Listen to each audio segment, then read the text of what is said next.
Listen, all I need is 300 likes on this video.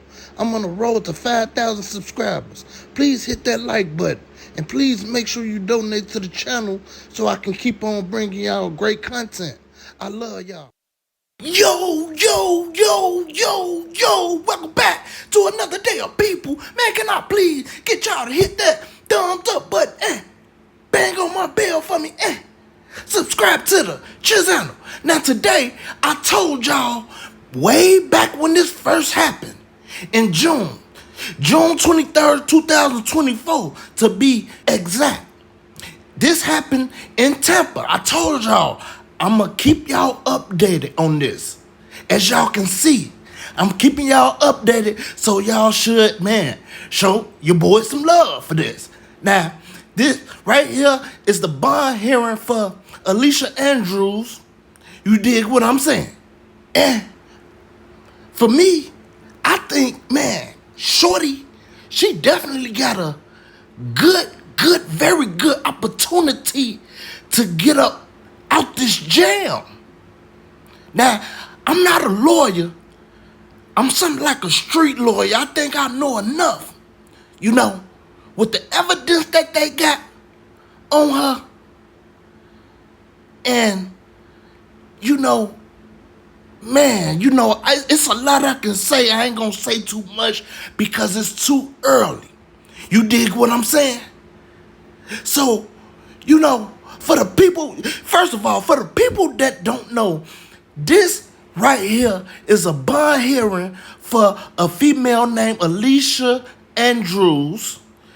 Now, she's allegedly a murderer of a rapper that go by the name of Julio Foolio.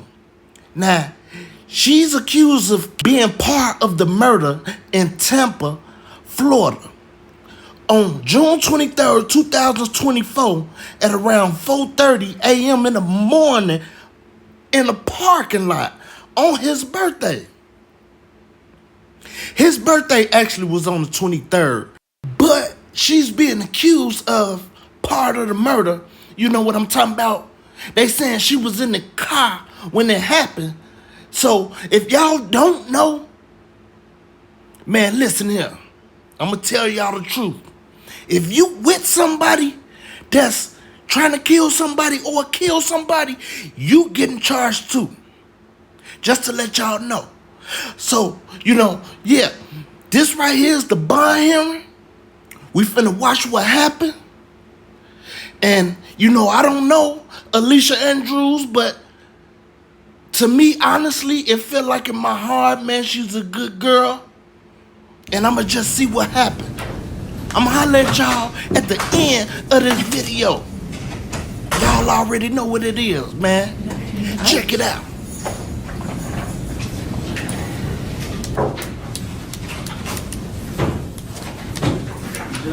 Before we start, can we come inside? Sure.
And before we get going, I'm just going to let the media know that there's one witness testifying live and 2 on Zoom, and I do not want their faces broadcast, so the camera will need to be turned off or pointed some other way other than broadcasting their identity. Okay? All right, very good. All right. Yes, go ahead, Ms. Doherty. Judge, I just wanted to briefly make a brief argument before we take witness testimony. I know that the defense has filed an amended motion for Arthur hearing a motion to reconsider pretrial detention, and they have added 2 sentences to their factual basis. And before we listen to testimony, Judge, I just wanted to make an argument, basically the sufficiency of their motion and whether or not we should take any sort of testimony at all, because it is very clear that the court, the prior chief judge that ordered pretrial detention in this case, that there is a statute that's directly on point with requirements that are specifically listed within the statute for when a motion for pretrial or an order for pretrial detention can be modified or dissolved. And there are specific requirements for that, which was the basis of my response and motion to strike. And namely, it requires that the defense or the moving party to dissolve or modify the pretrial detention order has to list facts that were not known and existed at the time when the pretrial detention order was in order, and that those facts have a material bearing or relevancy to the reason why the pretrial detention order was put into place. And in this particular case, in section, Judge Sabella ordered that this defendant and put findings on the record that there was a substantial probability that she committed the crime, it was a dangerous crime, and that there were no conditions of release that were adequately in place to safeguard the safety of the community. And the facts that were in his first motion, there were no facts whatsoever that were listed in that motion to meet the requirements of the pretrial detention and release statute. The only reason that was listed was the fact that the morning of trial, due to my medical issue, the state asked for a continuance and it was granted. So obviously those facts have no bearing and or not anything that was existing at the time and wasn't heard or considered by the court who issued the pretrial detention. Subsequent to my response being filed, they filed an amended motion for Arthur hearing and motion to reconsider pretrial detention. And the 2 new sentences that have been added now are 5 and 6. And frankly, again, Judge, these reasons that are listed do not go and are not sufficient to modify a pretrial order of detention that has been in place based on dangerous crime and safety of the community. 5 is just basically since the entry of the pretrial detention order, the parties have had the opportunity to engage in discovery and investigate the case. I don't know how that fact is in existence at the time when we originally had the motion. It's clearly something that has happened afterwards. 6, through the exchange of discovery and investigation, the defense has learned that other circuits in the state have gone on record to clarify that ATK is not a gang, and additionally, Ms. Andrews' state of mind has been explored and will be presented. So again, these are stuff that do not meet the requisite requirements of the statute where pretrial detention has been ordered. And so based on that, before we start getting into any sort of witness testimony, this is wholly insufficient. It does not meet the requirements of the statute to modify and order pretrial detention, which in total intent of that statute is to keep people charged with dangerous crimes behind bars if the state has met its burden and proven that a dangerous crime has been committed and that the safety of the community cannot be protected without the pretrial detention of the defendant.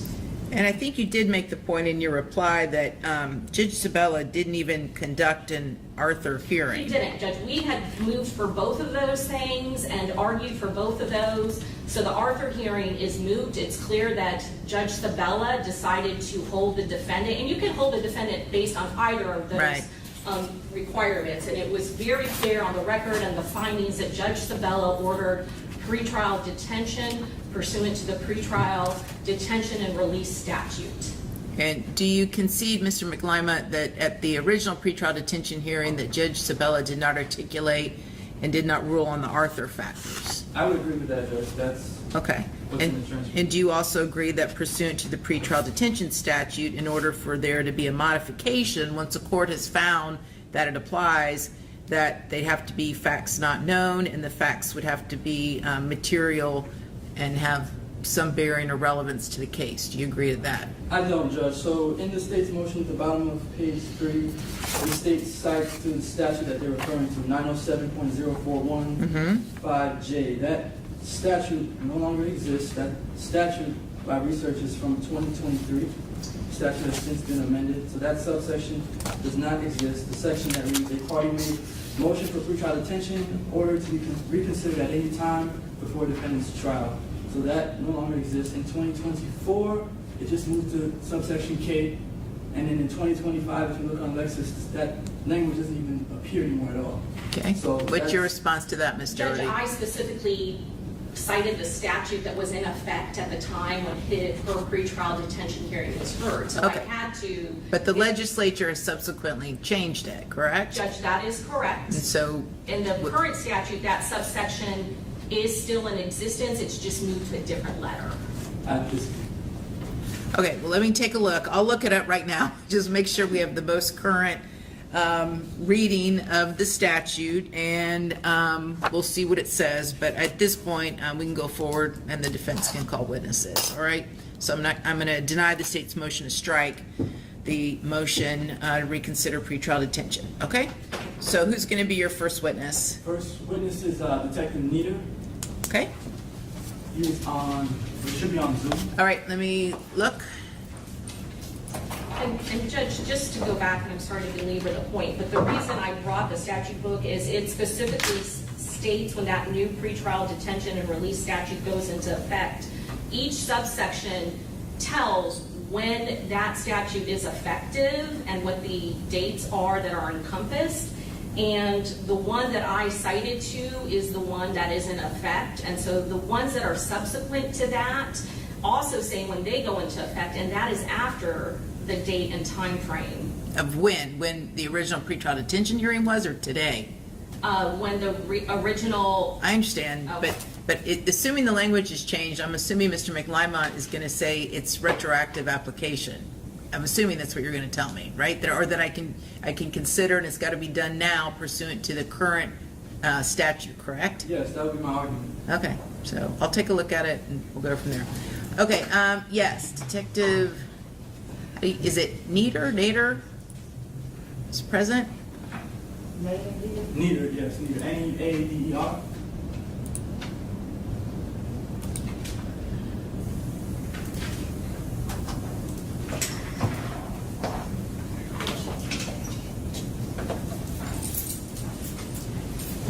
All right, Detective, good afternoon. Can you hear me? Yes, ma'am, I can. Okay, very good. Please raise your right hand. You swear, clerk's going to swear you in.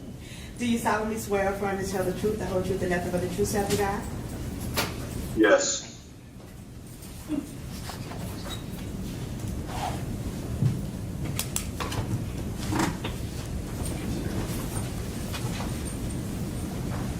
I'm going to go to the podium, Judge. Yes, you will need to.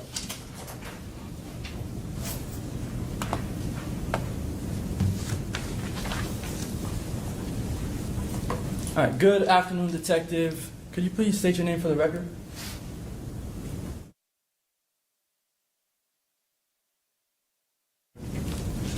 Jacksonville Sheriff's Office. How long have you worked at the Jacksonville Sheriff's Office?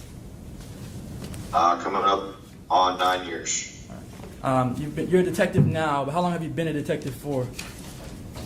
About 5 years. All right, and what type of detective are you currently? I'm a detective in the gang unit. How long have you been in the gang unit as a detective? 3 years. All right. So from today, you're going back 3 years. I mean, it'd be 3 years in September, so a couple weeks. All right.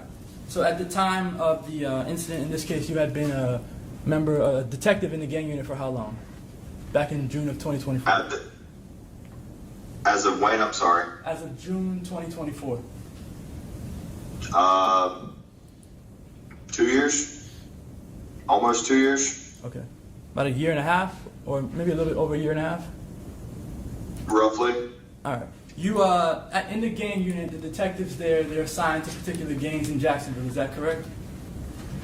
Yep. All right. How many gangs are you assigned to in Jacksonville? 1. What's the one gang you're assigned to in Jacksonville? ATK. All right. And are there any other detectives assigned to ATK in Jacksonville?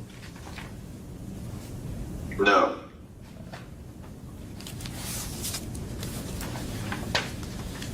All right. So when you're assigned to ATK, but what does that mean? What do you do in relation to ATK and in your investigative capacity? I investigate the criminal gangs and their members, and I also purge members that they no longer meet Florida state statutes. All right. And you say you purge members. That means you take members off of a gang list? Yes, if they no longer meet state statutes, they no longer meet the criteria to become a gang member, they're removed from the system as an ATK gang member. All right. Is there anybody in JSO that would know more about ATK than you would? I'm not sure what other people's knowledge is. Well, is there any detective in your unit that knows more? I'm going to sustain the objection. Is there anyone in your unit that spends more time investigating ATK? Not that I'm aware of. All right. Do you have daily interactions with ATK? In some way, shape, or form? Say that again? Do you have daily? I'm sorry, I couldn't hear you. Do you have daily interactions with ATK in some way, shape, or form? Daily? Yeah, is that? I'm sorry, did you say daily interactions? Daily, yes. I mean, it would depend on what you would classify as an interaction. So either physical interaction, looking at evidence that has something to do with ATK. Is that what you're doing day in and day out, dealing with ATK? I would say we have interactions, like a face-to-face interaction, but I investigate them day in and day out, yes. All right. Do you currently have any confidential informants that are in ATK that you have conversations with? No. Have you in the past? Not for ATK, no. All right. So how is it that you're able to determine that ATK is a gang? By Florida state statute. All right. So when you say by Florida state statute, you're referring to the statute 874? Yes, sir. And there's some criteria listed in that statute for classifying what a gang is? That is correct. All right. So how, in applying that statute to ATK, this group, how have you determined that ATK is a gang? I mean, I would have to, I'm going to need to pull up the statutes here. You're going to have to give me a second.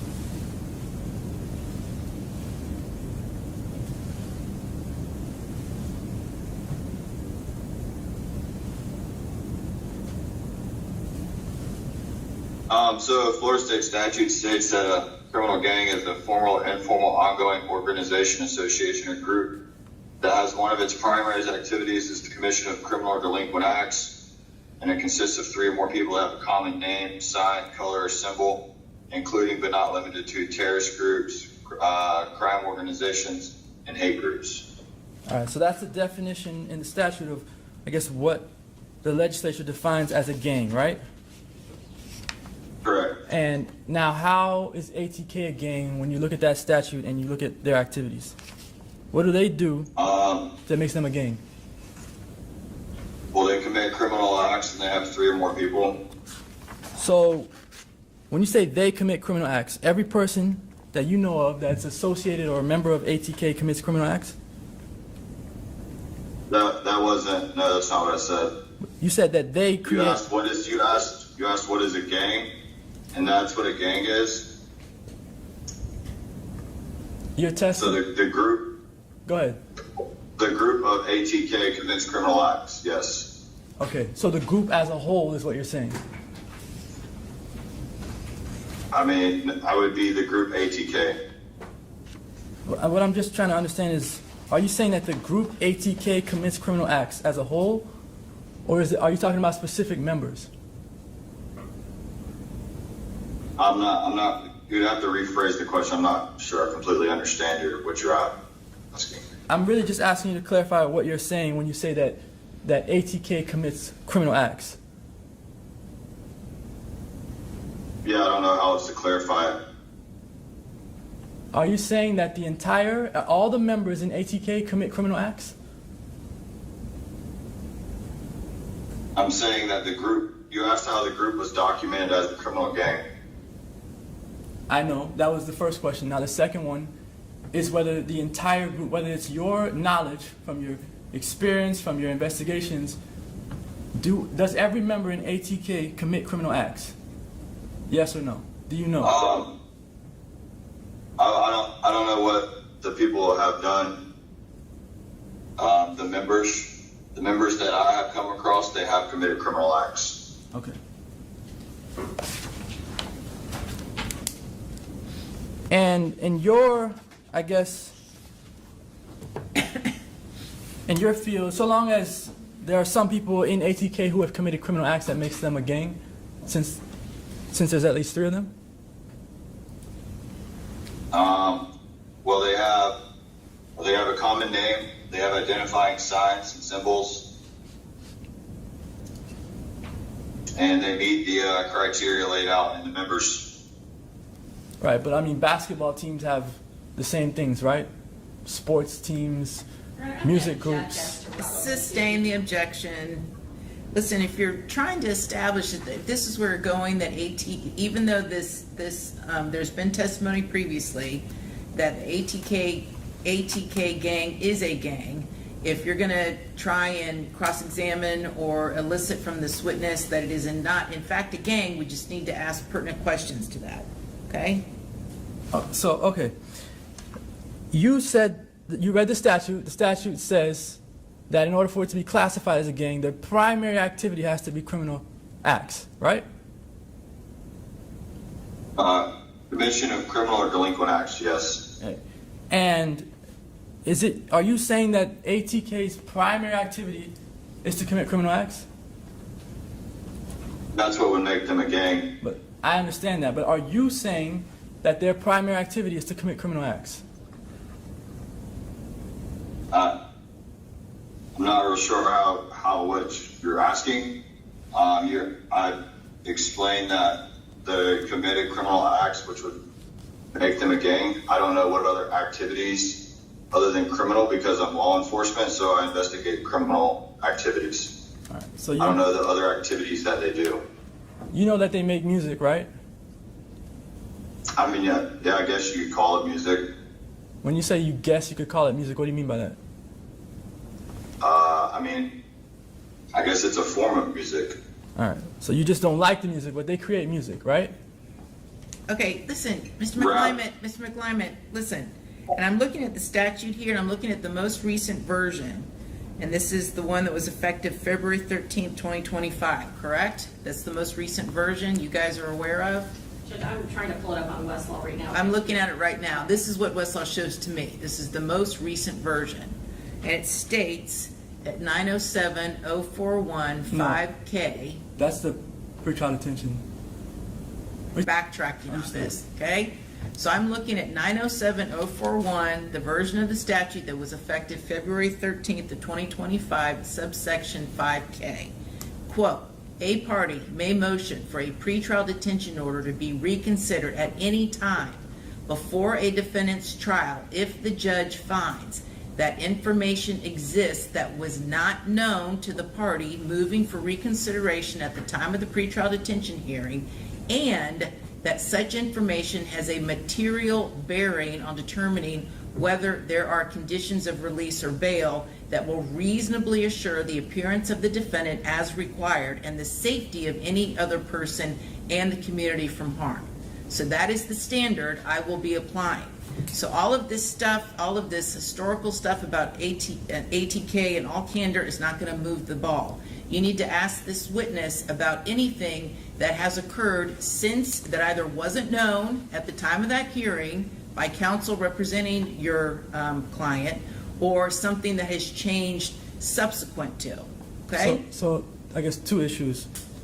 I think you mentioned that was from February of this year. Yes. They make laws after that, the legislature. And I know, but do you have the more recent version? I'm just It's looking at on Lexis. Westlaw, and I'm just telling you what Westlaw is showing me, that the most recent version is February 13th of 2025. I mean, I can show you what I have.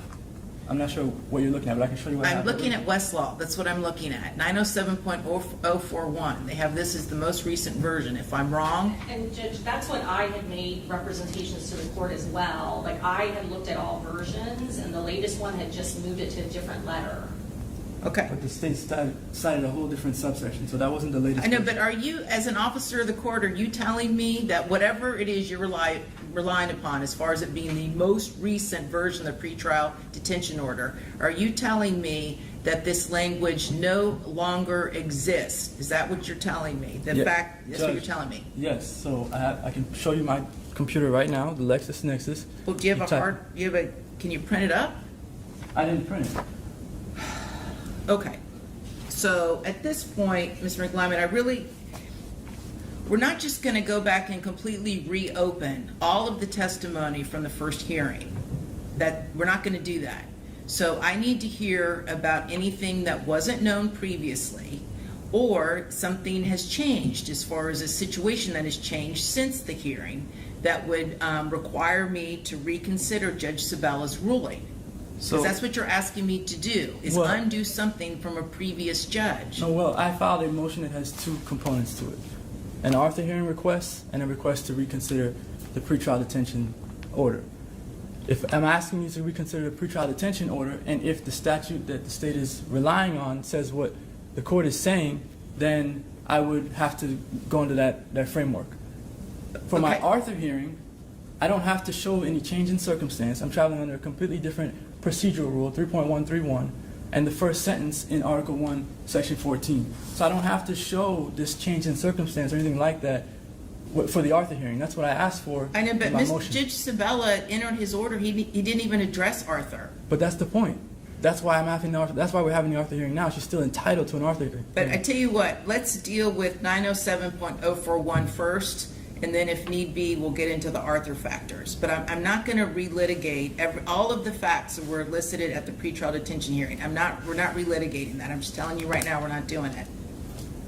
All right. So I guess I can ask my questions. My questions are geared towards both issues, Arthur hearing and pretrial detention. But if I'm only allowed to ask questions as to the pretrial detention, then Of this witness, let's stick with this witness, okay?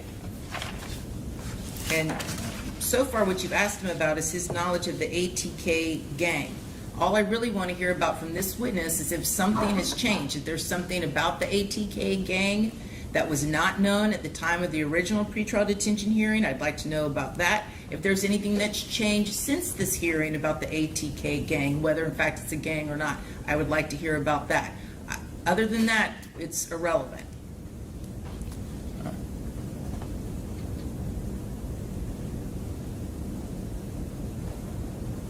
you testified at the pretrial detention hearing for Alicia Andrews last year. Is that correct? Yes, I believe it was last year. All right. And during that hearing, did you testify about Isaiah Chance's relationship with youngin' ace Kenyatta Bullard? I don't recall. All right. Did you testify about whether youngin' ace paid or has paid for any legal fees for any of ATK's gang members? Have I testified to that? I don't recall. At the pretrial detention hearing. I don't recall. I asked for my transcripts from the pretrial detention, and I didn't receive them, so I don't exactly recall what was said over a year ago. All right. So, are you aware that Isaiah Chance and youngin' ace had a relationship at some point in time? Is that your understanding? I don't know what you would say by relationship. I mean, I would say maybe acquaintances or something like that. all right. So they knew each other and they communicated with each other? I'm not sure if they had communicated with each other. So how were they acquaintances in your view? They would be associates and friends of the same people. So you're not aware of Isaiah Chance and youngin' ace having any sort of fallout before the incident in this case, before the shooting? Fallout? Fallout, like not getting I'm not along? aware. I'm not aware of them two directly. I'm aware of Isaiah Chance and ATK having a fallout. Yes. Before the shooting in this case? Before the murder of Charles Jones. Yes. And what do you know about Isaiah Chance having a fallout with ATK before the shooting in this case? I'm going to object again. Isaiah. Wait, hold on. Judge, I'm going to object again as to relevancy. Like, we're just going on questions that have nothing to do, that weren't known at the time when this original pretrial detention work was heard. So the state, the We're- theory of prosecution. I understand that Alicia Andrews is the girlfriend of Isaiah Chance, who was either a member of or affiliated with ATK, right? Yes, Judge. Okay. And so the fact that there had been a fallout between Isaiah Chance and ATK before the shooting, is that new information or is that old information? Judge, I believe that's old information. Okay, so it was known at the time of the original pretrial detention hearing. Yes, Judge, I think that we are still covering similar ground to what he's testified to previously. You mean the detective who hasn't yet seen the transcript of what he testified to? Yes, Judge. So he's guessing. Yes, Judge. Okay, so detective, do you recall, I don't know if you recall or not, when you testified at the pretrial detention hearing of Alicia Andrews, do you remember being questioned about the fact that there had been a fallout between Isaiah Chance and the ATK gang before the murder of Charles Jones? I don't recall the fallout, but I do know when the fallout was. And I don't know if I was questioned about it prior to this or not. Okay, so when was it? November 23. Okay. Okay, Mr. McLymick, go ahead. Okay. Do you know what the fallout was for? I don't know direct facts of what it was because I haven't been told. I have my own personal opinions as what the fallout was for. Okay. I mean, you're the expert for ATK that the state's listed. Could you give us your opinion, whether it be expert or, I guess, your personal opinion? Yep. It would be after the death of Antonio Tilley, who was close with Isaiah Chance. ATK did not pay their homage and respects of what I would assume Isaiah Chance thought they should have. Okay.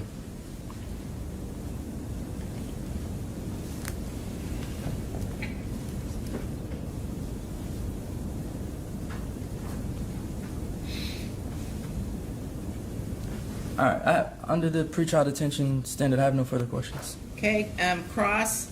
Yeah, Your Honor. Okay, may this witness be excused? Yes, if we're not, I guess I would just make an objection for the record. I had other questions for the Arthur hearing issue.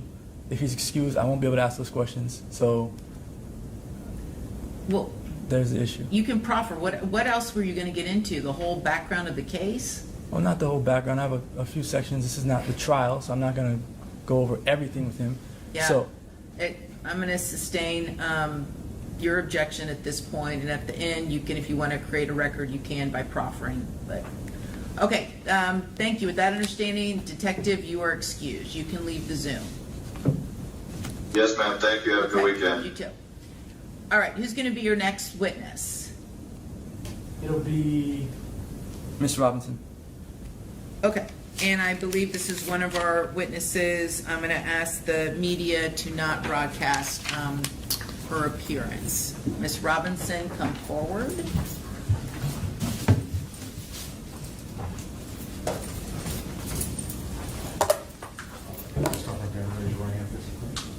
Do you solemnly swear from the testimony not to give you the truth, no truth, and nothing but the truth, so help you God? I just went.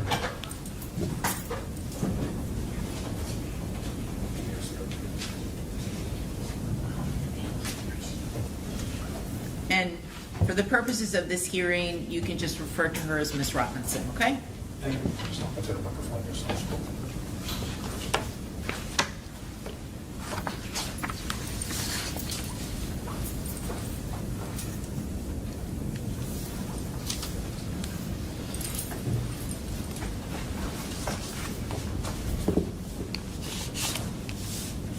All right, Ms. Robinson, can you tell us how old you are?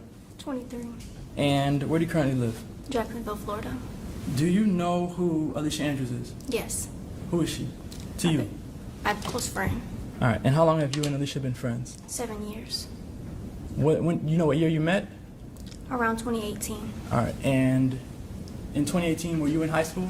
Yes, Was Alicia Andrews in high school? yes, All right, and would you consider yourselves to be best friends? yes. All right, then and now, or just then, or like what is your relationship with her right now? Best friend. All right, so do you also know who Isaiah Chance is? Yes. All right, and how long have you known who Isaiah Chance? Since Alicia's been dating him. All right, were they dating in high school? Do you remember? Maybe around 2022.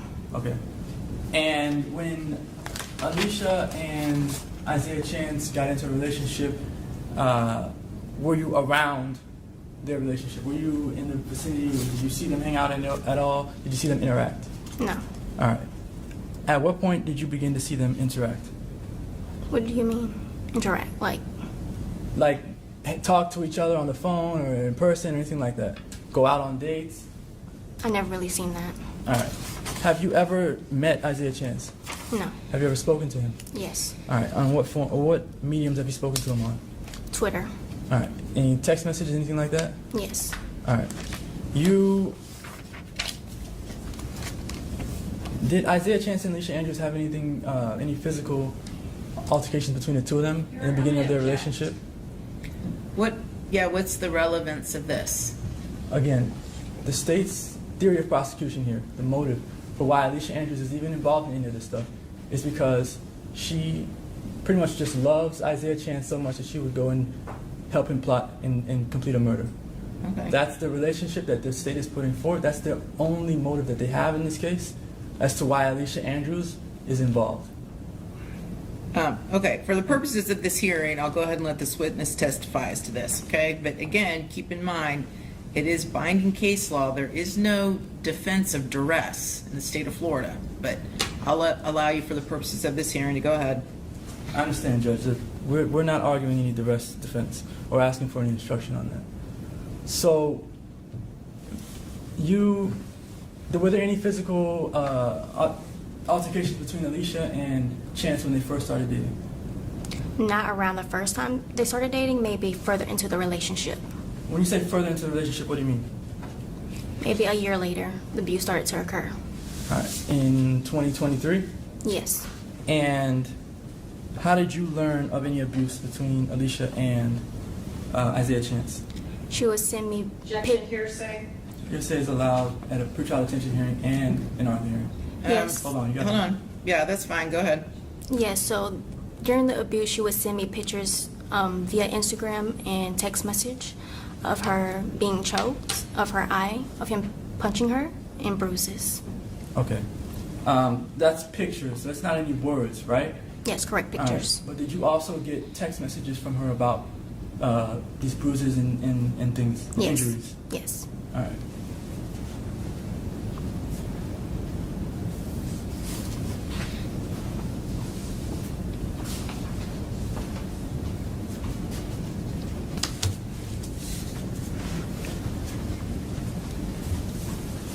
All right. Can you tell me what that document is I just handed to you?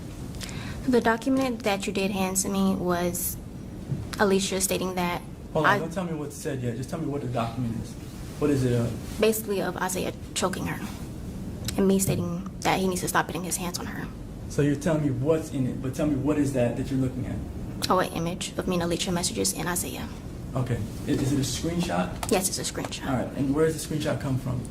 Text message and Twitter From whose phone? from mine. All right. And is that screenshot has been altered in any way? No. Is it an accurate depiction of the screenshot that's in your phone? Yes. And is there? I'm asking the court to admit this into evidence. Well, I'm listening to her testimony, and so you want now to admit the screenshot? Do you have something on paper? It's on paper. I handed her Okay. the document. Any objection just for the purposes of this hearing? No objection, Judge. Okay, that's fine. Go ahead and admit it. Defense 1? Yes. Have you marked it? Not yet. It'll be defense 1.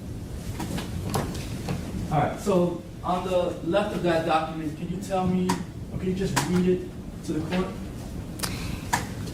Yes, I can. Well, first tell me who's the conversation between on the left. Between me and Alicia. All right. Go ahead. So the message between me and Alicia is she stated that Isaiah did choke her. She stated that, bruh, excuse my language, bruh, this bitch almost killed me. And I stated, who? She said, Zay. And I replied, what did he do? She said, I couldn't breathe. I said, he choked you? She said, yes, he covered my mouth. I couldn't breathe. 10 more seconds, I would have been dead. All my blood was rushing to my face. And I replied, he is weird. What is wrong with him? Is he being insecure? She said, I sent it to you. It's red as fuck. He's trying to kiss me and hug me. No, something is really wrong with you. And I replied, see, you gotta stab him. All right. So do you remember when that was, that exchange between you and Alicia? February 10th, 2024. I'm sorry, what was that date? February 10th, 2024. Okay. All right. And do you know if that was like the first time that you heard anything, or was this like down the road? Like in relation to the other times that they got into physical altercations, what is this? Around the time frame that was kind of in the beginning. This was the beginning? Yes. All right. And did you have any other conversations with Alicia about this incident? About this incident, no. All right. Can you tell me what happened after this incident? Did you tell her to call the police or anything like that? No, I did not. All right. Why not? Because that wasn't my place. All right. And now on the right, could you read that text message and tell the court who it's from or who it's between? The whole thing? Yes. Is this a composite exhibit that you're going to do? Is this a different date? So Is this a different text exchange from February 10th of 2024? Is it the same day? What is it? the way that it's a composite, the way that it's printed out, Judge, there's two side by side, and I guess it should have been printed on the other page. So it's two different dates, Judge. Okay, so just for the record, we're now moving on to a new date? We are. What date is that? What's the new date? I'm gonna tell her to give the date. Okay, thank you. So on the right, could you tell the court who that message is between? Me and Isaiah. All right, Isaiah Chance. Yes. And do you remember the date on that? Around March 4th, 2024. Okay. Could you read to the court what that message says? He stated that we both were wrong, I understand, but she pulled the first trigger. She threw the first punch, hypothetically speaking. Yes, physically it's going to hurt. It'll fuck you up, but come on now. Emotionally, that hurt. Intentionally wise, my scars and cuts and bruises run deep and won't never go away. Open forever. I can't even look at her the same. I told her that and be telling her that I wish it was something or somehow she can make it up. I see she's apologetic and hurt, but I'm hurt, but that she can't fix that but what time and few scratches and bruises. Man, that shit gonna go away. Physically, I'ma still be forever stuck with it. Mentally and emotionally, never forgetting. So at the end of the day, who is really losing? Me. All right, and did you respond to him? Yes, I did. I said it, still say that's not right. If you love somebody, you don't put your hands on her. He stated, girl, what? I said, y'all got history and that is not how love is showed. He stated, you don't get it and you never is because you're a female. All right, is that the end of those? Yes. That's all right.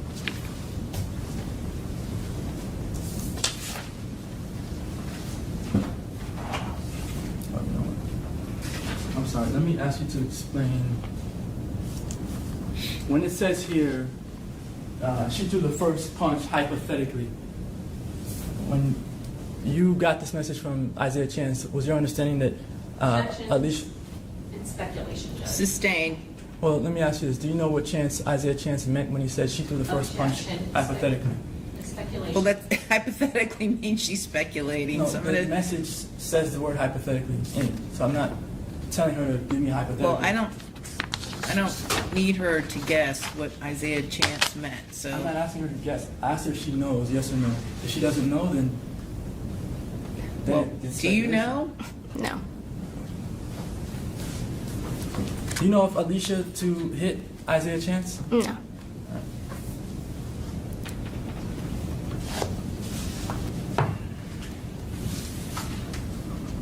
Do you know if Alicia to be a violent person? No. And do you know if Alicia is affiliated with any gangs? No. No, she's not? She's not. Okay. I have no further questions of this witness. Okay, Cross? Just briefly, Your Honor. Ms. Robinson, you don't know or have not personally seen any sort of abuse between Alicia Andrews and Isaiah Chance, is that correct? That is correct. You've not personally witnessed any incident of the two of them interacting where either one of them have hit one another, is that correct? That is correct. Your sole knowledge based on the abuse that is claimed in this case is based on communication from Alicia Andrews herself, is that correct? That is correct. And each of these incidents that you have spoken about, the last one to your knowledge occurred in March of 2024, is that correct? That is correct. And Alicia Andrews, despite whatever history she has with Isaiah Chance, she continued to date and see and live with him well after that time period, isn't that correct? That is correct. And you're aware that she traveled with the defendant to Tampa the weekend of this homicide, is that correct? That is correct. And not once during your relationship, and you have said you are a close childhood friend with Miss Andrews, is that correct? That is correct. And you have never once called law enforcement and reported any sort of claim or abuse that Isaiah Chance has done to your friend, your good friend Alicia Andrews, is that correct? That is correct. It has never gotten to the point where you yourself thought her life was in imminent danger, is that correct? Yes, but that wasn't my place to call the police on. Well, certainly if you had thought that she was going to be killed, you would pick up a phone for your good friend, wouldn't you, ma'am? Yes, I would. You would call, you know her parents, don't you? Yes, I do. And certainly if you thought she was in serious danger or jeopardy, you yourself would call her mother and let her mother know. Isn't that true, ma'am? Yes. And you have not done that once in this entire relationship between Alicia Andrews and the defendant, co-defendant Isaiah Chance. Isn't that true, ma'am? That is true. All right, I have nothing further, Judge. Okay, redirect? Yes. Regardless of what you did in response to what Isaiah Chance did to Alicia Andrews, do you know that Alicia Andrews was abused by Isaiah Chance? Yes. All right. And then the state mentioned that Alicia was still living with Isaiah Chance. Alicia did not live with Isaiah Chance at any point in time. No, she did not. All right. Where did she live? With her parents. Okay. No further questions. Okay, may this witness be excused? Yes. Yes, Your Honor. Okay, thank you, ma'am. You are free to go. All right, and your next witness? Zoom. Back to Zoom. Okay, and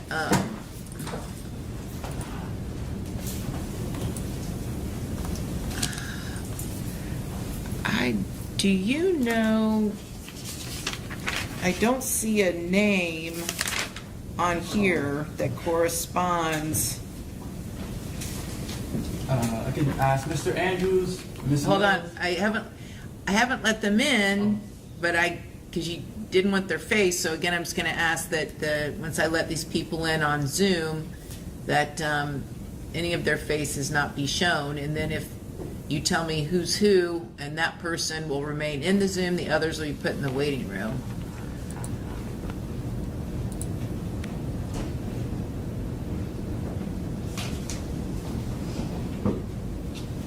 So Podium Podium does have its, Yes, sir. okay, but I don't think it's got sound. I just went off. Just hold on. See right here. There's a phone number that's trying to connect from the 904 zip code. I don't know, is that Jacksonville? There's an iPhone and another phone number. Maybe I could try to ask Mr. Andrews or Ms. Mills, if either of you are on the Zoom platform, can you unmute your microphone?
I did. My proposal is that we don't allow everyone in. They just change their names on Zoom to the correct name. No, I'm not opening up that Zoom again. So they can appear telephonically if the state doesn't object. Judge, I don't object. So, Is there a number they can call into? yes. There is. Unfortunately, I don't know it. But if you give me their number and let them know that I will be calling them, then,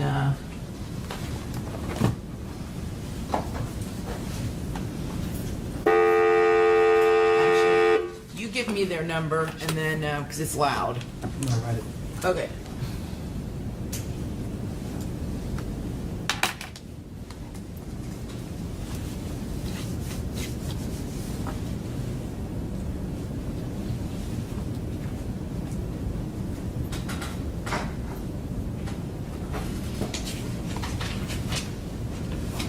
Okay, and is this Miss Mills. Mr. or Miss? Miss Mills. Miss Mills, all right.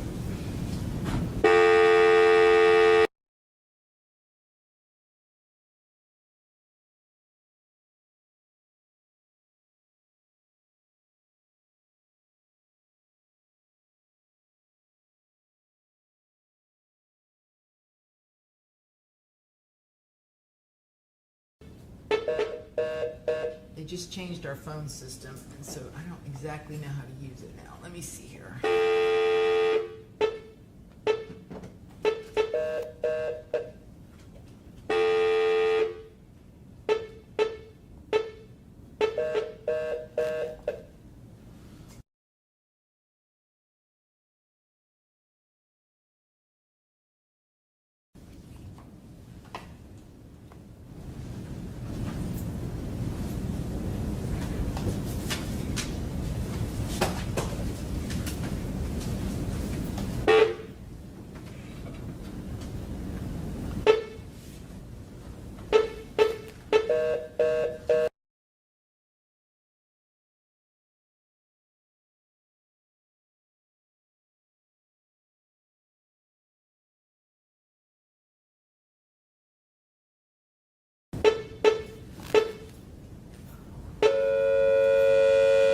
Hold on.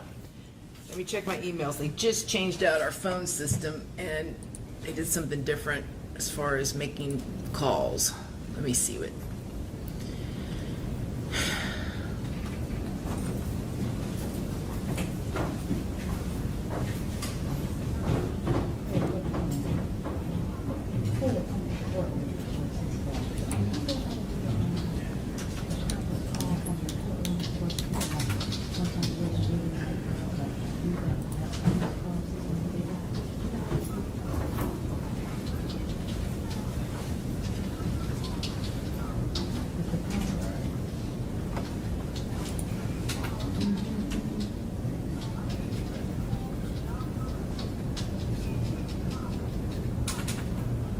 It ain't no, it's not no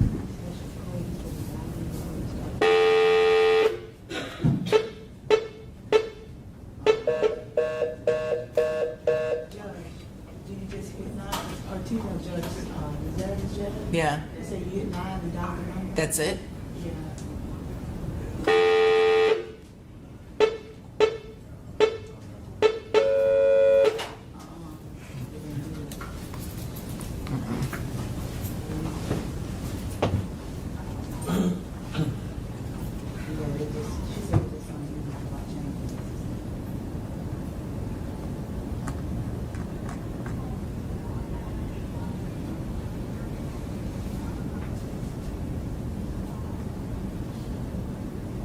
Did you dial 9813? Or whatever? It's a long It's distance. long distance. It's Jacksonville. You know, the area code. She said whatever the area code is. I tried that. I just tried a direct call. She Didn't tried work. direct call. Let me try one more thing.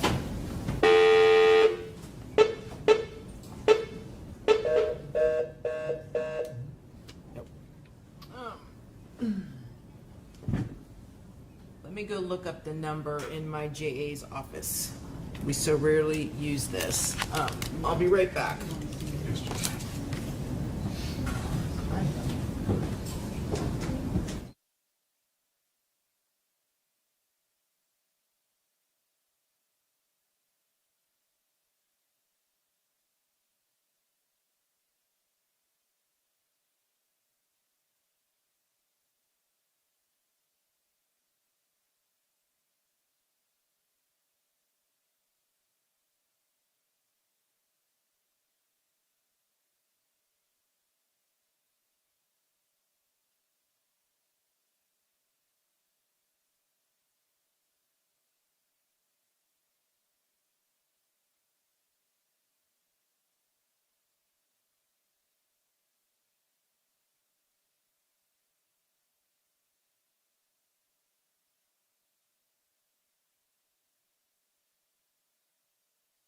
Mr. McLyman, I think this is the number, so come get this, and if, are you communicating with them via text? Yes. Then text them that number at the bottom, and have them try that, and we'll see if it comes through.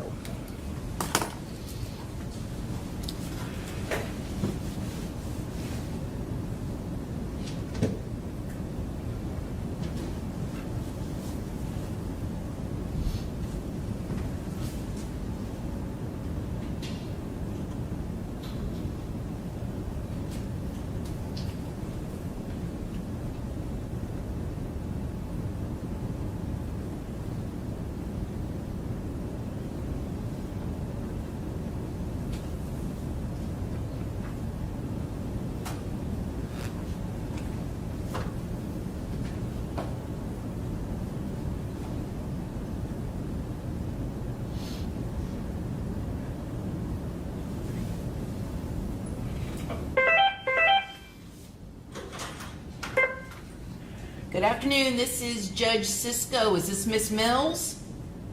Yes, ma'am. I'm sorry about that. I don't know what happened. I'm sorry. It's all right. Listen, we're going to proceed forward, so wherever you are, please raise your right hand. And Yes, ma'am. do you swear or affirm to tell the truth, the whole truth, and nothing but the truth, so help you God? Yes. Okay, very good. Mr. McLyman, you may proceed.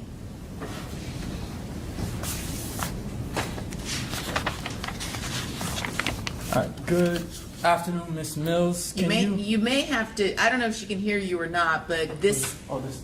it's Can you very hear me from Good animated. afternoon. Can you hear me? I can hear. Good afternoon. All right. Okay, go ahead. If you can't hear me at any point, just let me know, please. All right. Miss Mills, can you please tell us where you currently live? Not Jacksonville, your sir. address. Yeah. Okay. And how do you know Alicia Andrews? She's my daughter. All right. And did Miss Andrews, your daughter, did she live with you at any point in time in her life? Can you repeat the question again? Yeah. Did I'm sorry, Judge, could we turn it down maybe just a little? Yeah, I'm going to need you to step up here to do the questioning because I've got to turn this volume down. So just stand up here next to the phone, Mr. McClimate, and make life simpler. Okay, go ahead. All right. Can you hear me? Yes, I can hear you. All right. So the Miss Andrews, Alicia Andrews, how long did she live with you? 21 years. 21 years. Her whole life? My whole life. Yes. All right. At any point in time, did Miss Andrews live with anyone else besides you? No, sir. All right. And who all lives in the home? Alicia, my other daughter, my grandson, and my husband. All right. Your other daughter is how old? She'll be 25 on Sunday. All right. But she called her 24, but she'll be 25. Okay. And then your husband, what does he do for work? He drives tugboat. He drives what? Tugboat. Tugboat. Like TUG? Seaman. Like seaman. Like working seaman. Can you spell semen? Could you spell semen for us? For the court? Seaman, S-E-A-M-A-N, seaman. Okay. Like working seaman. Like a, Got it. How long has he been doing that for? I'm not sure, over 5 years. I'm not sure. All right. And do you all own a home? Yes. Can you tell us, do you know who Isaiah Chance is? Yes. All right. Who is Isaiah Chance? Alicia's friend. All right. And do you know when Alicia met Isaiah Chance? I believe around 2022, I believe. And what was your understanding of the relationship that Alicia had with Isaiah Chance? They were just friends. Okay. And would she leave the house to go to his house at any point in time? She left with him once when I first met him. All right. But I don't know him, personally. I just know when I met him the first time. When you say you don't know him personally, you didn't have any relationship with him? No, sir. All right. And Alicia, was she in a sort of relationship with him? More than just a friendship? Yes. Okay. And did you at any point in time learn about any issues that they had between each other? Yes. All right. What issues did they have? I learned about the domestic violence. What did you learn about it? When she came home and he hit her in the eye. All right. Do you know when that happened?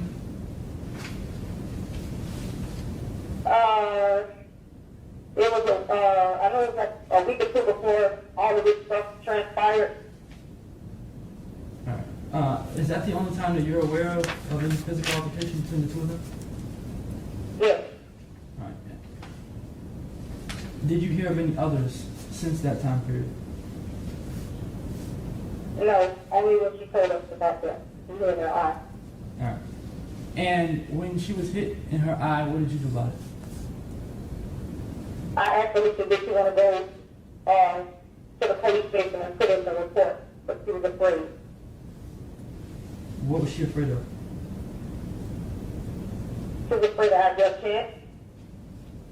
All right. Were you aware of any alleged gang affiliation with Isaiah Chance? No, sir. I'm just learning about it as all this stuff happening now. That's how we all learning about it. I never knew. And if Alicia were released, let me ask you this before I get to that. Alicia, did she graduate school? Yes, she did. Yes, sir. How far did she get in school? She graduated to the 12th grade. All right. And did Alicia have any jobs after she graduated? Yes, she had several part-time jobs. Could you explain what jobs Alicia Andrews had? She worked at Amazon, Firehouse. She was a substitute teacher, who was a math employee, but she worked with special needs kids. And she also had One second, Ms. Mills. 1 second. Give me a second. Hold on. Oh, sorry. The court reporter is having trouble hearing you. At times, just kind of slow down so she can hear you better Okay. because it's a little bit of static. The last I heard was Amazon and I think Chick-fil-A, then you said she might have been a substitute teacher where? Yes, she worked at Amazon, Firehouse, and she was a substitute teacher where she worked with different kids like special needs. And she also had a suite where she rented a suite where she did lashes and facials and she does hair. Okay. So in Alicia's, I guess, spare time, is she working majority of the time? Yes, she was doing hair and different facials and lashes. She went to school for esthetician. She got an esthetician license. All right. So she was doing that on the side. Do you know of her to be involved in any gang activity? No, sir. My daughter's not in the game now. No, sir. And if she were released or granted some form of release, where would she go to live? She would be home with me and my spouse and my daughter and my grand. Okay. When you say your grands, are you referring to Alicia Andrews' daughter? My grandson and my granddaughter. Is the granddaughter Yeah. you're referring to, is that Alicia's child? Yes. All right. And do you work currently? No, sir. Right now, I'm unemployed right now. And if Alicia were released, I guess, to your custody, would you be able to monitor her? Yes, sir. All right. And would there ever be a time when she's at the house, I guess, by herself? No, sir. And why not? Because I have my daughter here and I also have my husband here. All right. And And I can, say the last part again. You broke up. my daughter and my husband and my grand. Okay. 1 second.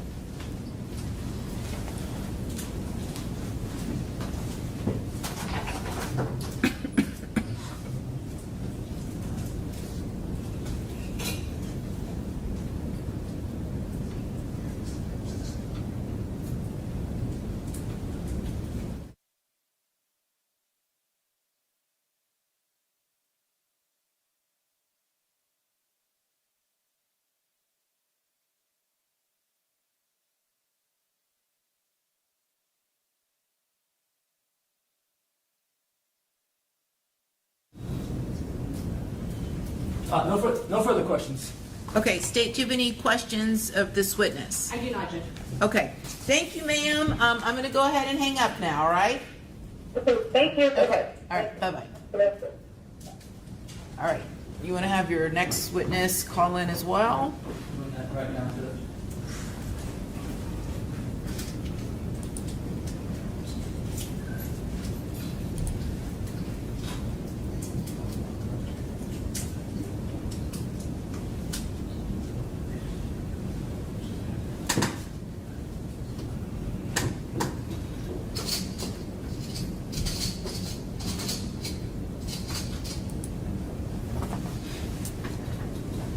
While we're waiting, Judge, I was able to get the statute printed up, so I can provide a copy to the state and to the court. And what was the effective date?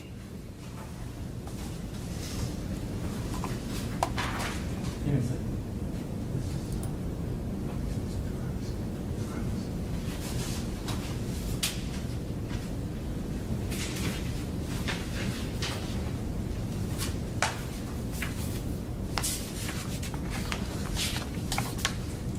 The effective date was February 13th, Your Honor. I know, but that's what I'm looking at online right now. So I don't understand where the, let me see what you've got, because I'm looking at it right now online on Westlaw.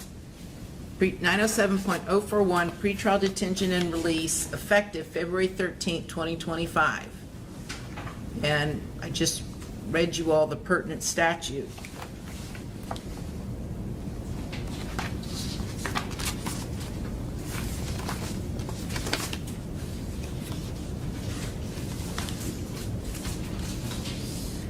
And the version you have says current through the 2025 regular session. When did the regular session end?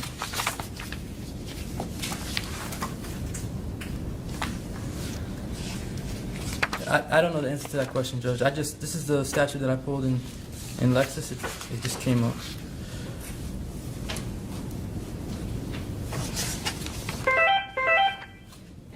I don't know who this is. I'm scared to even answer. That's That's Mr. Torres. Why don't we go ahead and call him? I'll answer the phone. Hi, Mr. Torres? Yes, ma'am. Okay, very good. Wherever you are, raise your right hand. Do you swear or affirm to tell the truth, the whole truth, and nothing but the truth, so help you God? I do. Okay, and I'm going to turn up the volume for him because he's a little bit, see how this goes. Okay, you may proceed. All right. Mr. Andrews, can you hear me? Yes, I can hear you quite fine. All right. So, could you please tell us your relationship to Alicia Andrews? I am Alicia's father. All right. And could you tell me if at any point in time you lived in the same home with Alicia? Yes, all of her life. She was living with me and her mother. Alicia. All right. Are you and Miss Mills, are you two together? No, we're not. And when, We've been co-parents. okay, so how long have you been co-parenting? I would think that Alicia was 2 years old. All right. So you interacted regularly with Alicia? Yes, of course. All right. And like, how often would you see her?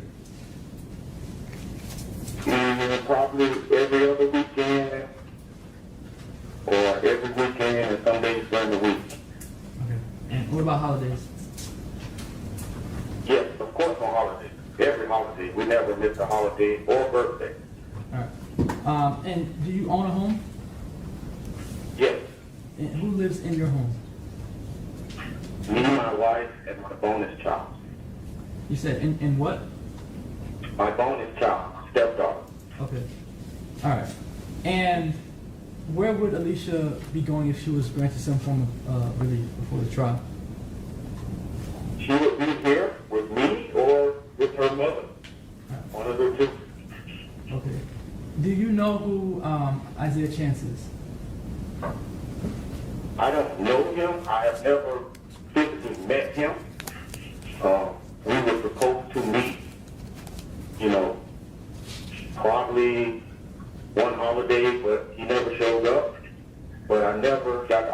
opportunity to meet him personally.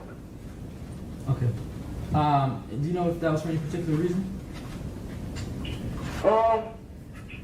To me, after all this has transpired, I think it may be, the way I carry myself, and, I'm not that type of guy. My lifestyle is not structured that way. So I believe he may have maybe felt as if I would not allow him to see her going forward. When you say you're not, That's the only thing I could possibly say. I can't really say what it would be because I never met him. okay. Now, you have a job. Yes. What do you do for work? I'm a refrigeration container refrigeration mechanic. And how long have you had that job for? 27 years. All right. So you have a stable job, and you're able to manage Alicia if she's out? Yes. All right. You're able to provide support? Yes, definitely. All right. Are you able to keep her, I guess, away from individuals, certain individuals? Of course. Now that this transpired, we would definitely, much less her mother, would definitely make sure that doesn't happen.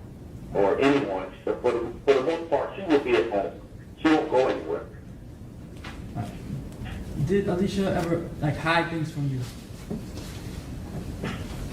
And let me be more specific.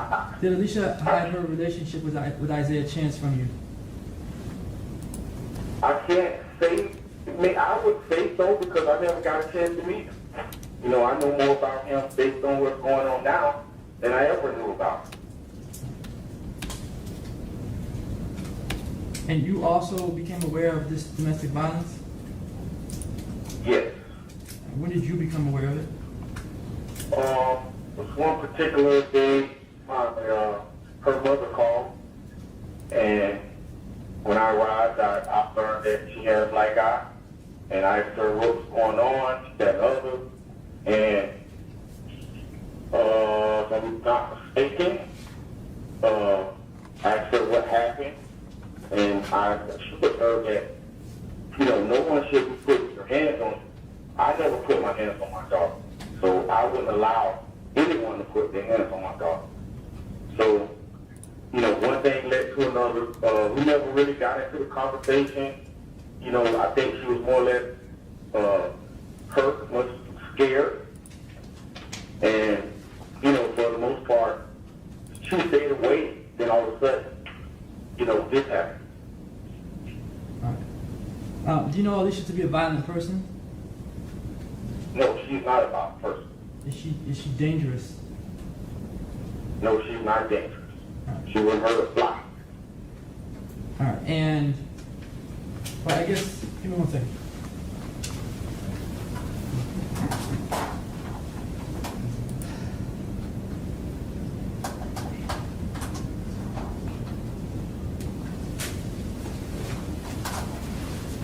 All right. You said that Alicia is not dangerous and she's not violent. Are you saying that just because she's your daughter? No, in the view that, other people may see, or the view, if that's not the view for me. Alicia's never been in any trouble. Alicia's never harmed anyone. She's never been in trouble. She's not a violent person. She's my sweet little girl. And no, I won't be just saying that because that's my daughter. I have other children. And the way I raised my children, I didn't raise them this way. To be violent. Or to be considered some kind of member of a gang. I have no further questions. Okay, any questions? No, Judge. Okay. All right, thank you so much, Mr. Torres, and I'm gonna hang up the phone now. Your testimony is concluded. Thank you very much. Okay. Okay, any additional witnesses? Just Detective Ramos. Okay.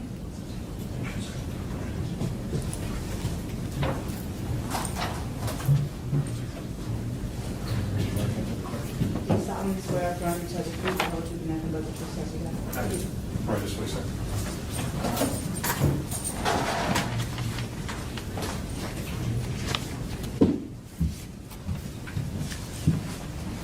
You may proceed.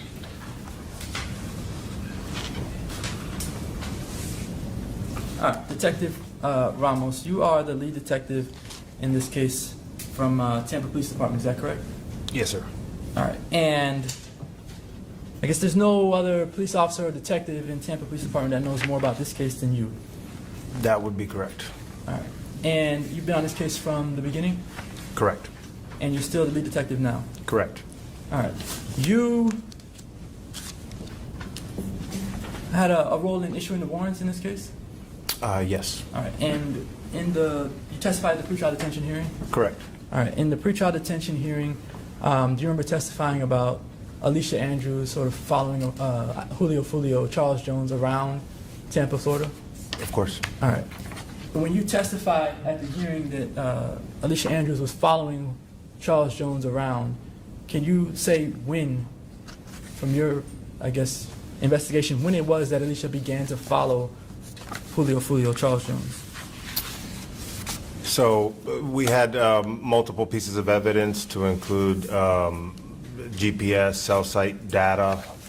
So the device of Alicia Andrews shows that device traveling from Jacksonville in the early afternoon of Saturday the 22nd, traveling from Jacksonville to Tampa, Florida, where obviously Mr. Charles Jones was expected to perform. As far as when they began the act of driving to where he was physically located, it happened approximately between 1:30 and 2:30 in the morning of the 23rd, when Mr. Charles Jones was expected to be at Teaser's Lounge. Okay, so Mr. Jones, he is at Teaser's at what time?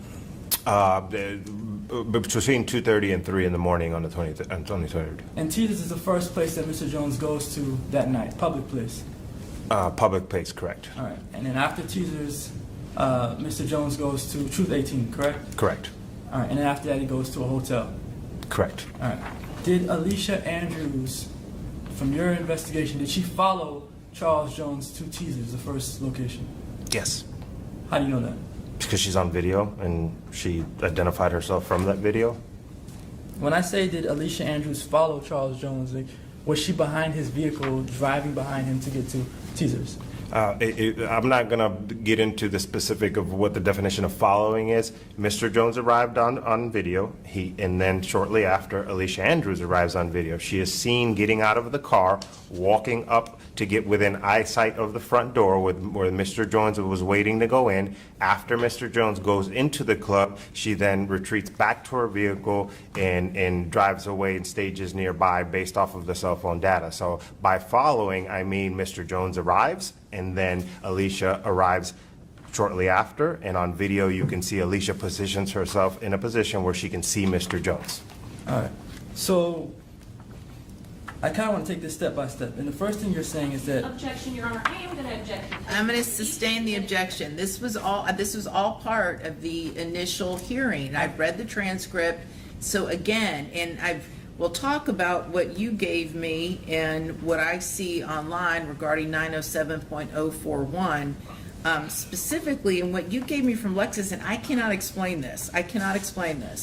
But Westlaw has something different from Lexis regarding what 907.041 says, both of those showing being effective February 13th of 2025. I would note in the version you gave me, there is no provision for even reconsidering a pretrial detention motion. It's not even in there in what you gave me.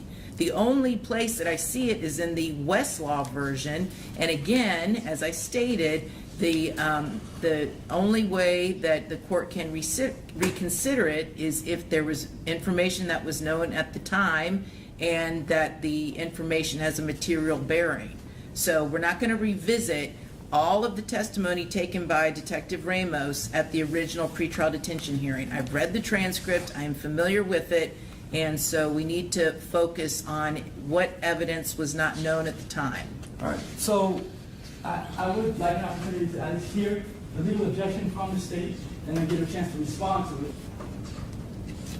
They did just object, and they said I it's... didn't get the legal basis. It just said objection and the court sustained it. I didn't get an opportunity to to. Okay, go ahead, state the legal basis. Judge, we'd object as to relevancy. As we have previously stated, this is already, all of those questions have already been litigated in the original pretrial detention motion. Sustained. Okay? And I didn't get a chance to respond to it. But again, for the record, the state is arguing a standard for reconsideration of a pretrial detention motion. I filed a motion for an Arthur hearing under 3.131. Right, but if we're going to first address under the standard of the pretrial detention statute, because if I find that the motion for reconsideration should be denied, then the Arthur factors become moot. And again, Judge Sabella didn't even address it at the original hearing. So you've made your objection noted for the record, but. And I want to also add this. If the court could revert to the pretrial detention standard when someone files an Arthur hearing, the Arthur hearing standard and the Arthur hearing, the constitutional provision for it, the statutory provision for it, would be meaningless. It would have no effect because the state would file a pretrial detention motion, it'd have a hearing on it, and the court would do what it's doing now, which is to say, hey, let's deal with the pretrial detention standard, let's not deal with the Arthur hearing standard, which is also what happened, apparently what happened at the first hearing in this case. So again, under either standard, okay, we're not revisiting what already occurred at a pretrial detention hearing. Judge Sabella has already ruled, and you're asking me to undo what Judge Sabella did. And I'm telling you that we're not going to get into any of the facts that were developed at the pretrial detention hearing. This is a motion for reconsideration. This is not a reopening of all of the testimony. We're just not doing it. Again, I'm not asking the court to. Okay, Mr. McLymont, we're not going to see eye to eye. I've ruled, so you need to elicit from this detective any facts that were not developed or testified to at the pretrial detention hearing, whether they be pursuant to the pretrial detention statute or Arthur. That's what we're doing. All right, and this fact that I'm trying to get to is a fact that was not elicited during the hearing. And if I could proffer, I guess I'll proffer the issue here. The issue is that Detective Ramos testified at the pretrial detention hearing, and just now, that Alicia Andrews arrived at Teasers after Charles Jones got there. His report say different, the video evidence says different, and that is the point that I'm trying to make right now. That would be new evidence that the court did not consider the first time around. Okay, go ahead with that issue. Detective Ramos, you wrote a report in this case, right? Yes. And in the report you list, at a certain point in the report, you list the times that you see different vehicles and individuals on video, correct? Correct. All right. And do you remember writing in your report when the silver Chevy Cruze arrived at Teasers? The silver Chevy Cruze arrives before Charles Jones does, correct. Okay. But Alicia Andrews is not visible in that silver Cruze that first. It drives through the parking lot and then it leaves.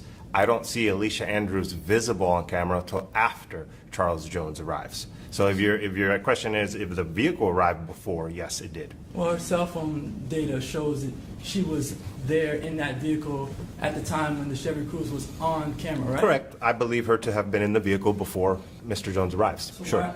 So why are we suggesting that she was not in the vehicle? I'm not suggesting that. I believed her to be in the vehicle. So she was at Teasers before Charles Jones got there? That is my belief, All yes. right, so there's no way that Alicia Andrews followed Charles Jones to Teasers, correct? Again, Mr. Jones was expected to be there. It was publicized on his social media, so she would have had knowledge that he's going to be there. So we have established through the evidence that the sole purpose of her being there is to get to Mr. Jones. You've established that through evidence. Through the investigation, yes. There was no other reason. In her statement, she claimed that she was there to possibly patronize the club, and she stated that she talked to the bouncer and inquired about the price to come in, and that's disproven via the evidence. So based off of all of the video evidence and the ultimate investigation, it is our belief that her sole reason for being at Teasers was to track Mr. Jones' movements. All right, so that's your belief? Yes, of course. Now, Miss Andrews, after they leave Teasers, they go to another location, correct? Correct, yes. They go to a club called Players Club, correct? The Truth 18. No. Did you look at the call detail records in this case? Okay. Yes, I did. All right. And you're telling me that Alicia Andrews left Teasers and went directly to Truth 18? No, So- I'm not saying that. So where did Alicia Andrews go after she left? Somewhere off of Hillsborough for a few minutes, and then she returned to Truth 18 when Mr. Jones was exiting, and then it went back to somewhere off of Hillsborough, and then she made her way to Truth 18 after. Yes, she was loitering in the area of Hillsborough Avenue. At least her device was in between Teasers when Mr. Jones went into Teasers. And came out of Teasers, and in between when Mr. Jones came out of Teasers and got to Truth 18 and came out of Truth 18. So just to simplify it, after Miss Andrews leaves Teasers nightclub, she goes to somewhere on Hillsborough. Correct. And that area where she's at on Hillsborough is right next to the Players Club. I'm not familiar with whether there's a club there or not. All right. So did you get any video footage from the Players Club? Again, I have no. I'm aware of what you're referencing, and the cell site data is consistent with that. That yes, her vehicle and her device made its way to Hillsborough, somewhere in between. But there's two vehicles working in concert, in this. So, and I don't know what she was doing on Hillsborough, and that wasn't. I'm not sure if she went to a Players Club on Hillsborough. All right. So that you don't know where Alicia Andrews went after she left Teasers, you don't know what she was doing in that moment in time. No. And Charles Jones leaves Teasers to go straight to Truth 18. Is that accurate? Correct. And when Charles Jones is at Teasers, or when he goes to Teasers, is Alicia Andrews following behind him? When Charles Jones pulls out the Black Impala, which was Sean Gaithwright's Black Impala, as Charles Jones is coming out of the club, he gets into his car. You can see on video the Black Impala arrive and position itself directly in front. There's also some communications in the phone from Sean Gaithwright's phone to Alicia Andrews' phone, and then Alicia Andrews' device starts making its way back up towards Teasers as Mr. Jones is leaving. But there's limited angles in the video, so I do not see Alicia Andrews' vehicle arrive on video prior to Mr. Jones leaving. All right. Do you remember what the question was that I asked? If Mr. Jones is being followed. Well, the question was, did Alicia Andrews follow Charles Jones from Teasers nightclub to Truth 18, behind him in the vehicle? No. All right. Was she even at Teasers nightclub when Charles Jones left Teasers nightclub? She was working her way back to Teasers nightclub, so no. She was not there. Correct. All right. And by the time Alicia, did Alicia actually go back to Teasers at any point? The device appears that it made it back to Teasers, yes. Did it make it back, or did it drive by Teasers? I can't tell that based off of the data from the device. All right. And the reasons why, I guess, like you've testified in the past, that the reasons why Alicia Andrews is involved in this case is for a few things. One is because you're saying she tried to book an Airbnb. That's Correct. the first reason. Correct. All right. And is that the first indication that Alicia Andrews had anything to do with this murder plot? Yes, I believe that message was sent Friday, the 21st, so it would have been the first act implicating her in the plot to murder Mr. Jones, yes. All right. And Alicia Andrews, from your investigation, she sends a message to someone on Instagram asking them for information about an Airbnb. In Tampa, correct. All right. And at that point in time, you don't know if Alicia had any knowledge about any murder plot. No. All right. There was no message that showed Alicia Andrews saying, "Hey, we're going to Tampa, booking an Airbnb." I've never testified to such. Yeah, no, there's No? none. Okay. Yeah. All right. And you don't have any evidence that she knew of any murder plot when she tried to book this Airbnb, or when she inquired about the Airbnb, right? Of course not. Okay. When you say of course now, what do you mean by that? Well, what I mean is the message is sent on the 21st.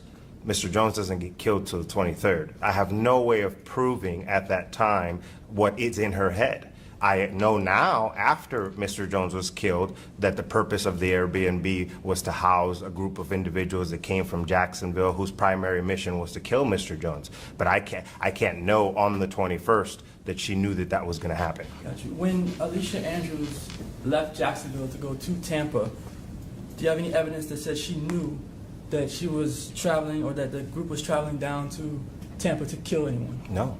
All right.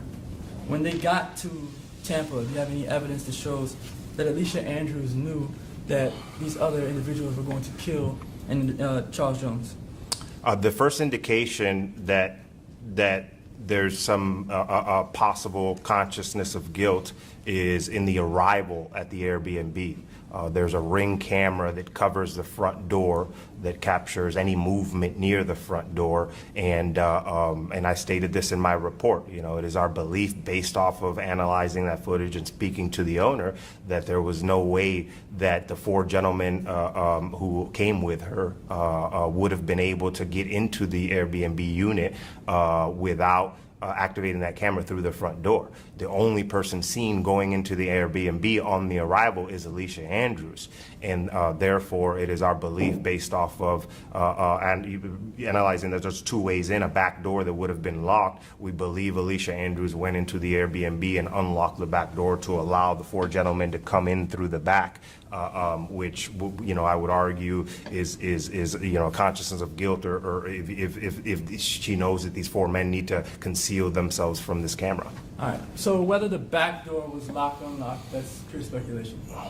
Again, objection, Your Honor. We're going into an area that definitely was covered during the pretrial. I agree. Sustained. Well, so this is what happens. I'm asking a question. Detective Ramos is going on a very long tangent from the questions that I asked, and he's bringing up a lot of things that are... Well, then why don't you cut him off? Like, if he's going on a tangent, then cut him off and say that, thank you, you've answered my question, let's move along. Because this was all testified to. All of this was testified to at the original pretrial detention hearing. These are not new facts. These are all known facts. So, I mean, they're alleged facts. And I understand they're alleged facts, but they're all known alleged facts. This is nothing new. This is nothing new. If I get an opportunity to cross him, you would find new information. And if the court wants me to cut him off while he's answering questions, and if I have that leeway, then I'll take it. So, well, you can't. What you can't do is, if you let him, if he answers the question and he goes off on a narrative, you then can't bootstrap that and come back and say, well, now, Judge, I get to get into everything that happened before because Detective Ramos just kept answering. So, Detective Ramos, please just try and answer the question asked, okay? And I think that will Yes, help Your Honor. everybody. all right. So you're saying the first indication, I guess, that Alicia Andrews has any consciousness of guilt is when she opens the Airbnb door in Tampa. Yes. All right. And you have a video of her opening this Airbnb door. Entering through the Airbnb door. Through the front door. All right. And in this video, when Alicia Andrews approaches the front door, you see someone let her in from the inside, correct? No. You don't. How did she open the door? She rings the doorbell, and I spoke to the owner. He has a way to unlock the door remotely and speak to her through the intercom on the camera. So, are you saying the owner opened the door for her? That is my belief, yes. When you say it's your belief, did the owner tell you that? Yes, I spoke to him. He said he let the first, he didn't say that he let specifically Alicia Andrews in. He said he let the renter in through the door by unlocking it remotely. That's what he told me. All right. And that's your sworn testimony? Yes. What's the owner's name? I don't recall. How many times did you speak to him? Once. And when Alicia Andrews goes to the front door, does she have, who's she talking to on the phone? I don't know. She's not talking to Isaiah Chance or anyone to let her in? I don't know that she was talking to anyone on the phone. I hear audio, and it sounds like she's talking to somebody possibly through the intercom of the of the ring. I don't know who she's talking to. All right. So you don't know who she's talking to, Correct. and you don't hear the owner saying that he's going to let her in. No.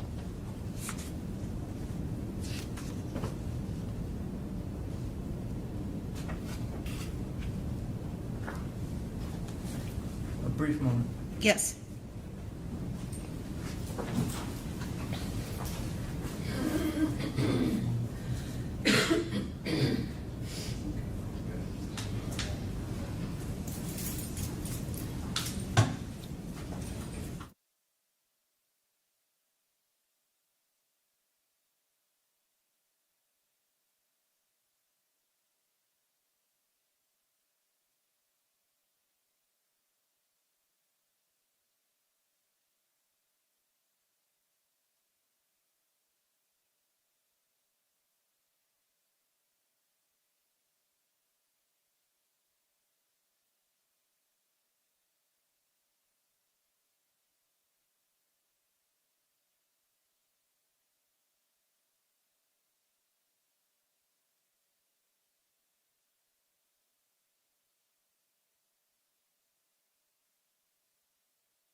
You had an opportunity to have a full conversation with an individual named Robert Howard after the pretrial detention hearing. Is that correct? Correct. All right. And Robert Howard is one of Charles Jones's, or was Charles Jones's friend, correct? Correct. Close friend? That's what I understood. Robert Howard was driving the vehicle that Charles Jones was in the night he was murdered, right? At some point during the night. All right. And his Robert Howard's, I guess, nickname is Kenny Caps. Correct. And Robert Howard, was he a documented member of any gang? I don't know. You don't know? My understanding is it's 6 block, but I haven't seen that documentation myself. Okay. So your understanding is that Robert Howard was a member of 6 Block. Correct.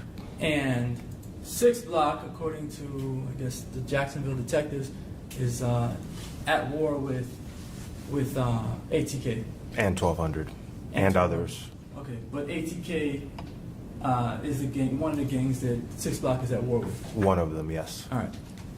And is your understanding that Isaiah Chance is a part of ATK? It is my understanding that Isaiah Chance was originally a part of ATK. There was some kind of falling out, and then he started associating with 1200. All right. And 1200 is also a rival gang of 6 Block. Correct. So, in either way that you put it with Isaiah Chance, he's involved with people who are rivals to ATK. Correct. But Isaiah Chance had a relationship with Robert Howard in 6 Block, right? Yes, he did. And that relationship was friendly? Yes, according to Mr. Howard, they had conversations. All right. Hours-long conversations? That's what he said. On FaceTime? Correct. With Alicia Andrews' phone, right? I can't recall that part. You can't recall? Do you remember Robert Howard telling you that his girlfriend put Alicia Andrews' phone number in Cash App and then questioned him about why he's talking to a woman named Alicia Andrews? Vaguely, yes. All right. And do you remember Robert Howard saying that he doesn't know an Alicia Andrews? And him learning that that was actually Chance using her phone? I can't recall that fact. When's the last time you talked to Robert Howard? A few weeks ago. And he's a state witness? Yes. All right. And was he prepared to testify to these things before trial? Yes. All right. And at the pretrial detention hearing, did you have this knowledge? Were you aware that Robert Howard and Isaiah Chance were cordial and talking to each other on FaceTime with Alicia Andrews' phone? No, I was not aware of that. All right. And Robert Howard and Isaiah Chance were actually cordial with each other, talking to each other with Alicia's phone leading up to the night of the murder. It's my understanding now that they were cordial, but they were not on the same side of the gang rivalry. Right, that's the whole point. Yeah. They're on two separate sides, but two of them are friends. I wouldn't say that they're friends. They're cordial. I would agree with. But they're talking on the phone, FaceTime for hours. Sure. For things that friends do. Sure. And Alicia Andrews is obviously aware that Isaiah Chance is talking to Robert Howard. If I'm guessing if he's using her phone, sure. Yeah. All right.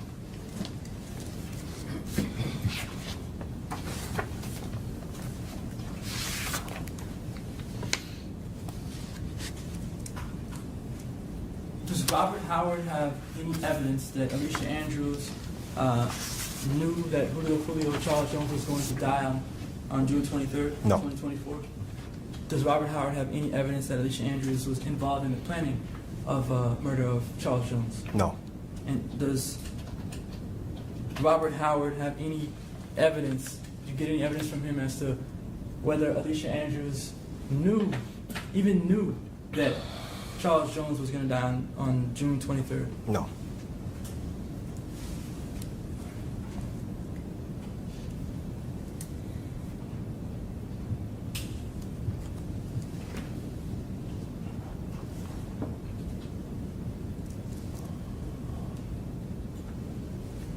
Did you talk to Sean Gathwright's grandmother before or after the pretrial detention hearing? I've never talked to Sean Gaithridge's grandmother. That was a different detective, but that was done during the investigation before the pretrial detention hearing. Okay.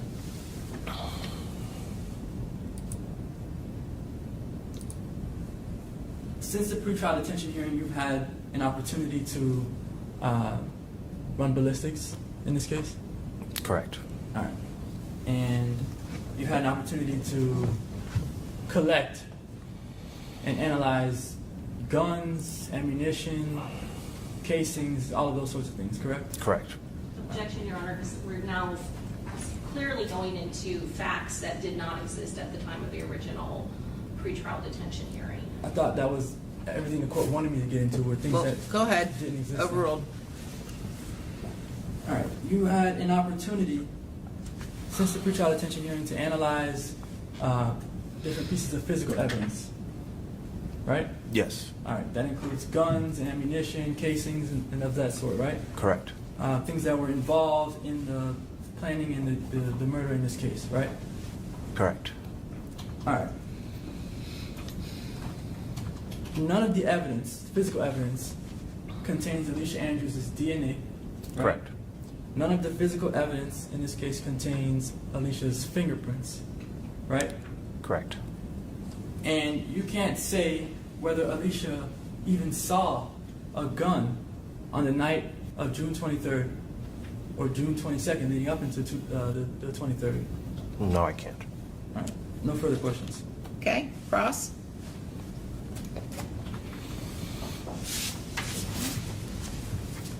Just briefly, Judge.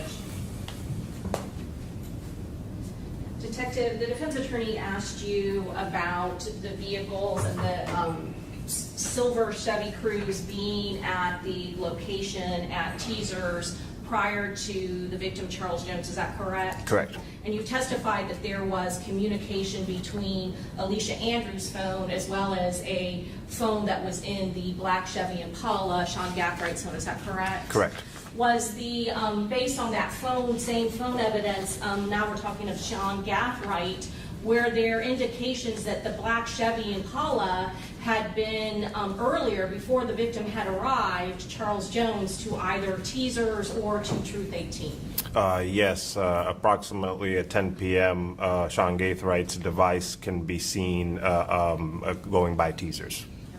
And how many times or how long the street in front of Teasers was that black Chevy Impala and Sean Gathwright seen earlier, 10 o'clock, before the victim even went to that appearance in front of that club? It loitered in the area for approximately 30 minutes to an hour and drove by Teasers multiple times. Okay. And these were known locations where the victim, Charles Jones, was going to be. Is that correct? Correct. And then going back to the silver Chevy Cruze that the defendant was in, The only time where she actually got out of the vehicle is after the victim, Charles Jones, and his entourage had arrived. Is that correct? That is correct. Okay. I have nothing further, Judge. Okay, redirect.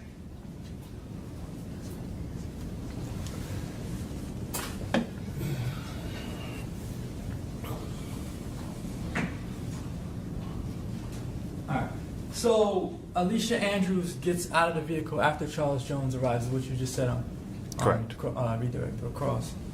So when Alicia Andrews is in the back of Teasers in that vehicle, can she see Charles Jones arriving to Teasers? When she's at the parked in the back, Parked in the back, and they're back in next to the gate. She can't see Charles Jones arriving to the Teasers nightclub. from that position, no. All right. So when you make the point or the argument that she does not get out of the vehicle until after Charles Jones arrives, she doesn't even know that he's there. Mr. Jones arrived and parked and loitered in front of the club for a while. So her vehicle arrives after Mr. Jones' vehicle has arrived, and he's gotten out of the vehicle and he's loitering. So she would have been able to see him before she parked. From when she's back there, she can't see him, but then they walk towards the front. You testified earlier that the Silver Cruise was there before Charles Jones got there, right? That it circled the parking lot before.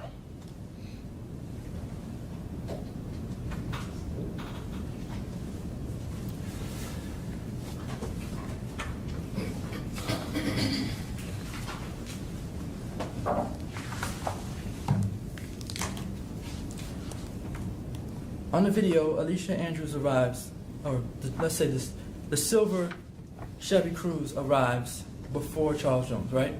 Okay, I don't want to go on a tangent, but I want to make it very clear, okay? I'm gonna The walk you Silver through it. I Cruise. promise. No, there's different times that Sure. she arrived, the Chevy Cruze Yes, arrives, different correct? times. The There's first a first time- time and a second time. Correct, yes. So again, we're repeating yourself, but again, walk us through what occurred the first and second time. All right. So Go ahead, Detective Ramos, just tell us. I think he answered the first question.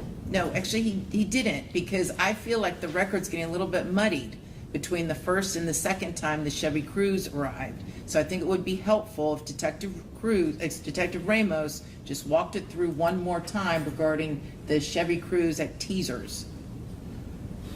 Go ahead. Yes, Your Honor. So the Silver Cruise is seen on camera arriving into the parking lot. It is not seen parking a first appearance before Mr. Jones arrives.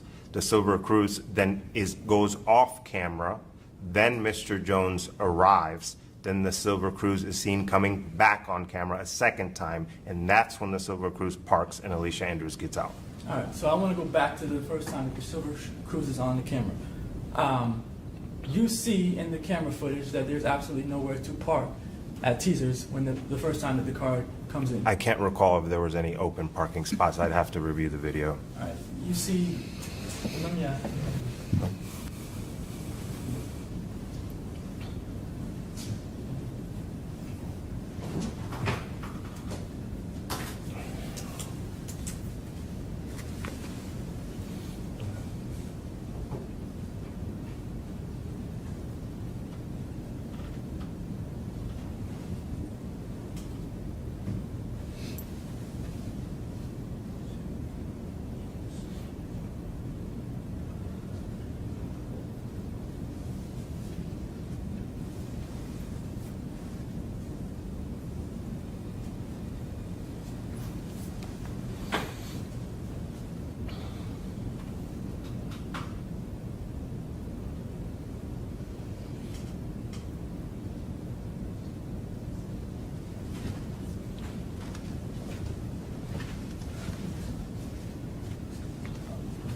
this video here.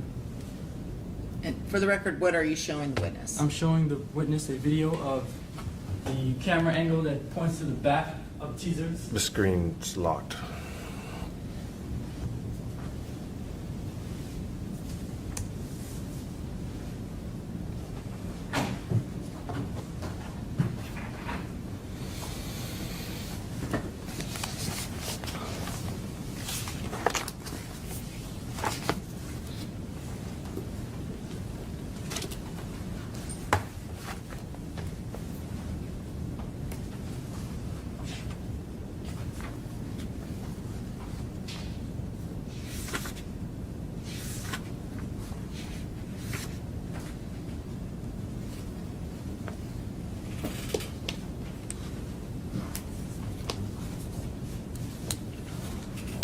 And the purpose of, I guess, showing you this video is so you can see the moment when the cruise arrives. You can just let us know when you see it.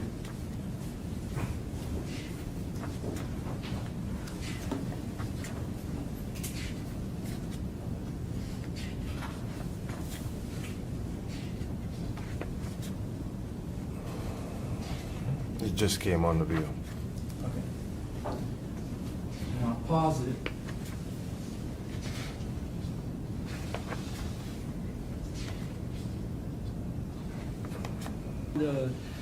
And we'll get into what the difference in the time discrepancies and whatnot. Can you tell the court what time you see on the video? The timestamp is 2:10:28, and the video is approximately 7 minutes and 23 seconds slow, so the correct time would have been closer to 2:18. Okay. All right. And that's when the Silver Chevy Cruise first arrives. This first visible on camera, correct? Right. And from that camera angle that you see there, the parking lot is full. Correct. There's not a space to park. That's what it appears, yes. There's actually even a line inside like somewhat of a line inside the parking lot area. There appears to be several vehicles that are not parked that are running, yes. All right. So after this, the Silver Chevy Cruise goes off camera. Correct. You don't know where it goes exactly. No. Does it leave the area? No. All right. And then it comes back on camera at another point in time. Correct. And you know at what time it comes back on camera? I can't recall the exact timestamp. All right. When it comes back on the camera, does it pass by the back of the club or the front of the club? I believe it enters the same way it entered the first time, All right. which would have been directly to the west of the front door. Okay. All right. And when they finally come back, the Silver Cruise comes back, there's a parking lot, a spot. Correct. All right. And they park in that parking spot? Correct. It's like, is it the only parking spot in that lot? We'd have to forward to that spot because I can't recall if there was more open spots.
Showing you the same video, I just moved the time up. I'll let you read the time into the record. Sure.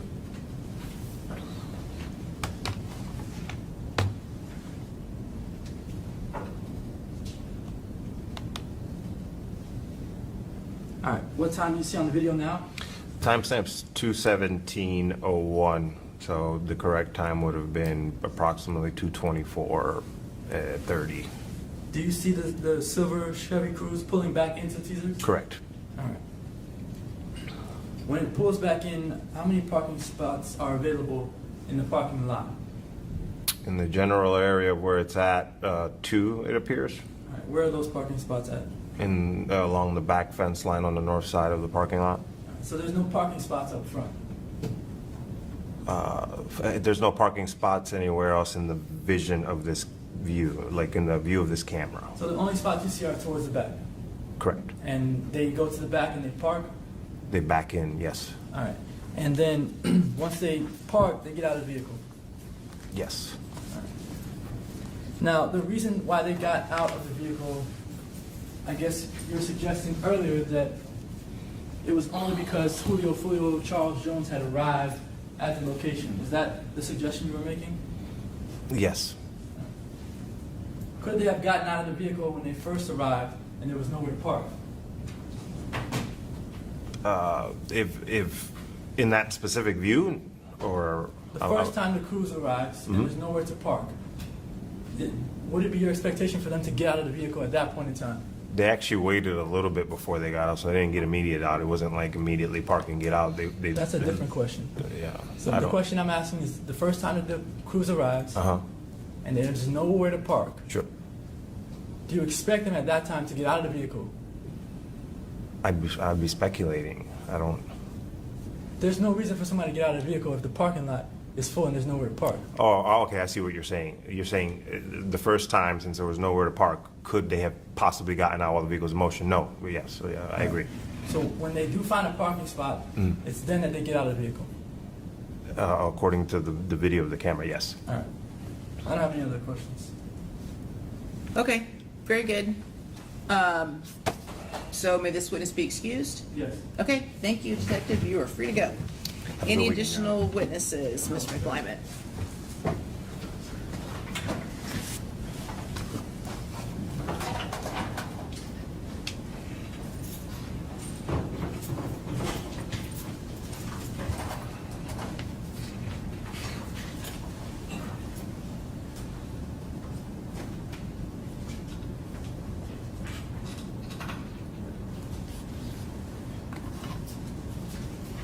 Any additional witnesses? No, Judge. Oh, okay. Okay, state any witnesses. No, Your Honor. Okay, so I'm gonna, again, I don't know why Lexis and Westlaw have a different 907.041 version. I really don't. But in looking at it specifically for our purposes, the pertinent subsection is subsection 5, which deals with the pretrial detention statute. And when comparing the one that's on Westlaw that I'm looking at, the one that the state apparently has, and the one you gave me, Mr. McClymonds, I would notice subsections G, K, L, M, and N are completely different in the two versions, and I can't explain it. I would note, Mr. McClymonds, in the version you gave me, there is no authorization for a motion for reconsideration. It's not contained in here at all. There's no right to it. So I don't know that you would want me to use the Lexis version because there is no language authorizing a motion for reconsideration. So based upon everything in front of me, I'm going to go with what I have. And again, 907.041 pretrial detention and release subsection K states as follows. A party may motion for a pretrial detention order to be reconsidered at any time before a defendant's trial if the judge finds that information exists that was not known to the party moving for reconsideration at the time of the pretrial detention hearing, and that such information has a material bearing on determining whether there are conditions of release or bail that will reasonably assure the appearance of the defendant as required and the safety of any other person and the community from harm.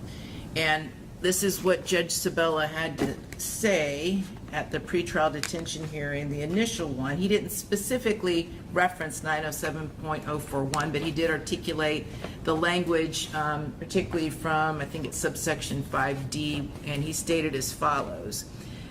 This is a circumstantial case, but I believe that there is strong circumstantial evidence, at least under a principal theory and perhaps a conspiracy theory. I am finding that there is a substantial probability that all three defendants, and Ms. Andrews was one of the defendants at that pretrial detention hearing, that all three defendants committed the dangerous crimes that they are charged with. I find that the factual circumstances of these crimes indicate a disregard for the Tampa community. I further find that there are no conditions of release available that are sufficient to protect the community from further risk of physical harm, so I will grant the state's motion for pretrial detention as to each of the three defendants. So, Mr. McLyman, let's start with you. First of all, what is the information existing that was not known to the moving party at the time of the pretrial detention hearing? And how does it have a material bearing on the determination that was made by Judge Sabella? Yes, so at the pretrial detention hearing, the judge has to make pretty much two findings. First is that whether there's a substantial probability that Alicia Andrews committed the offense.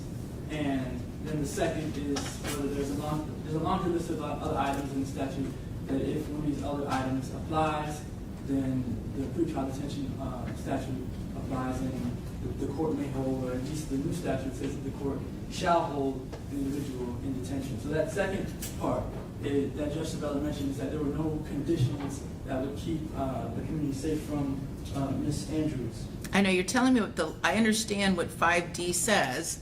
That's the pretrial detention. That's what gave him the authorization to initially hold Ms. Andrews in pretrial detention without bond.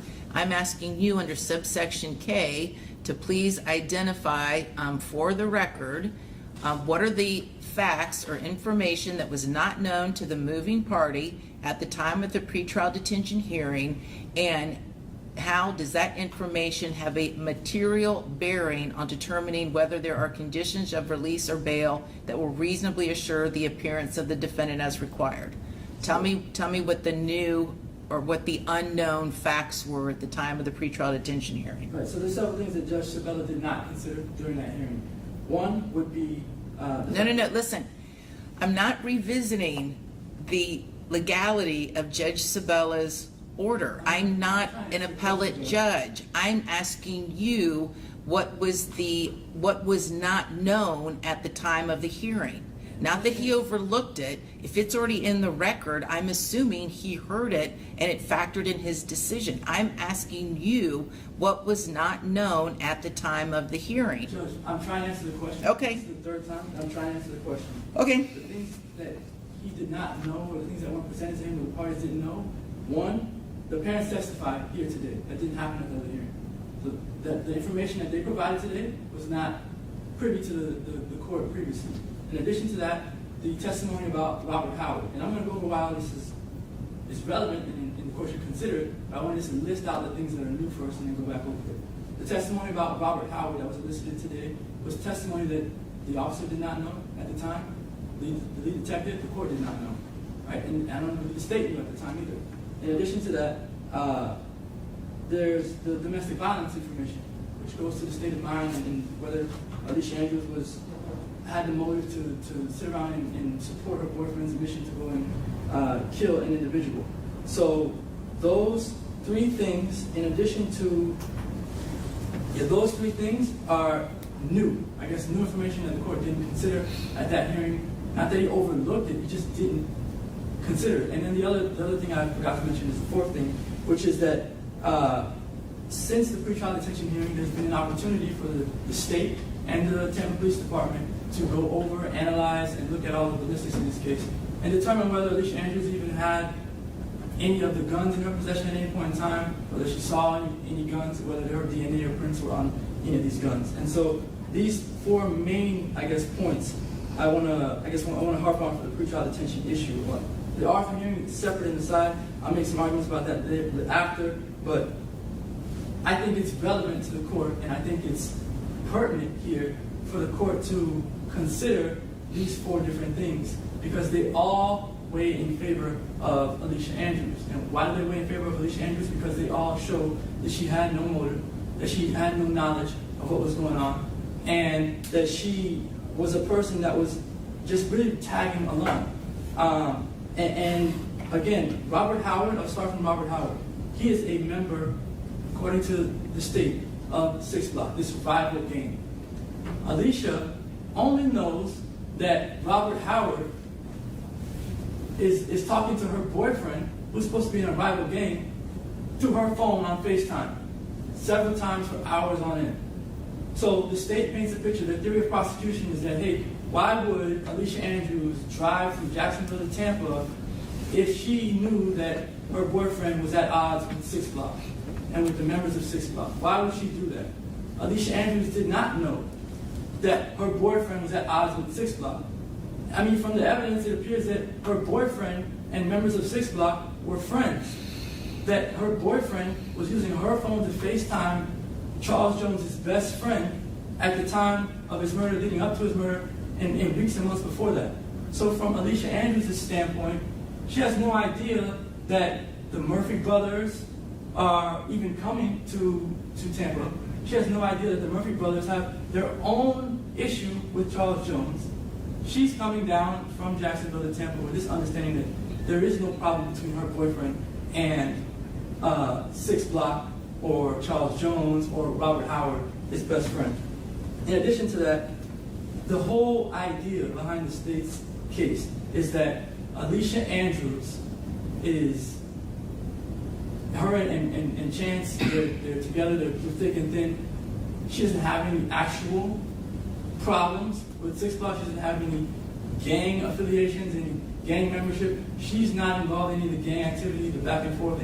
No one from her family or her friends have died at the hands of a 6 Block member.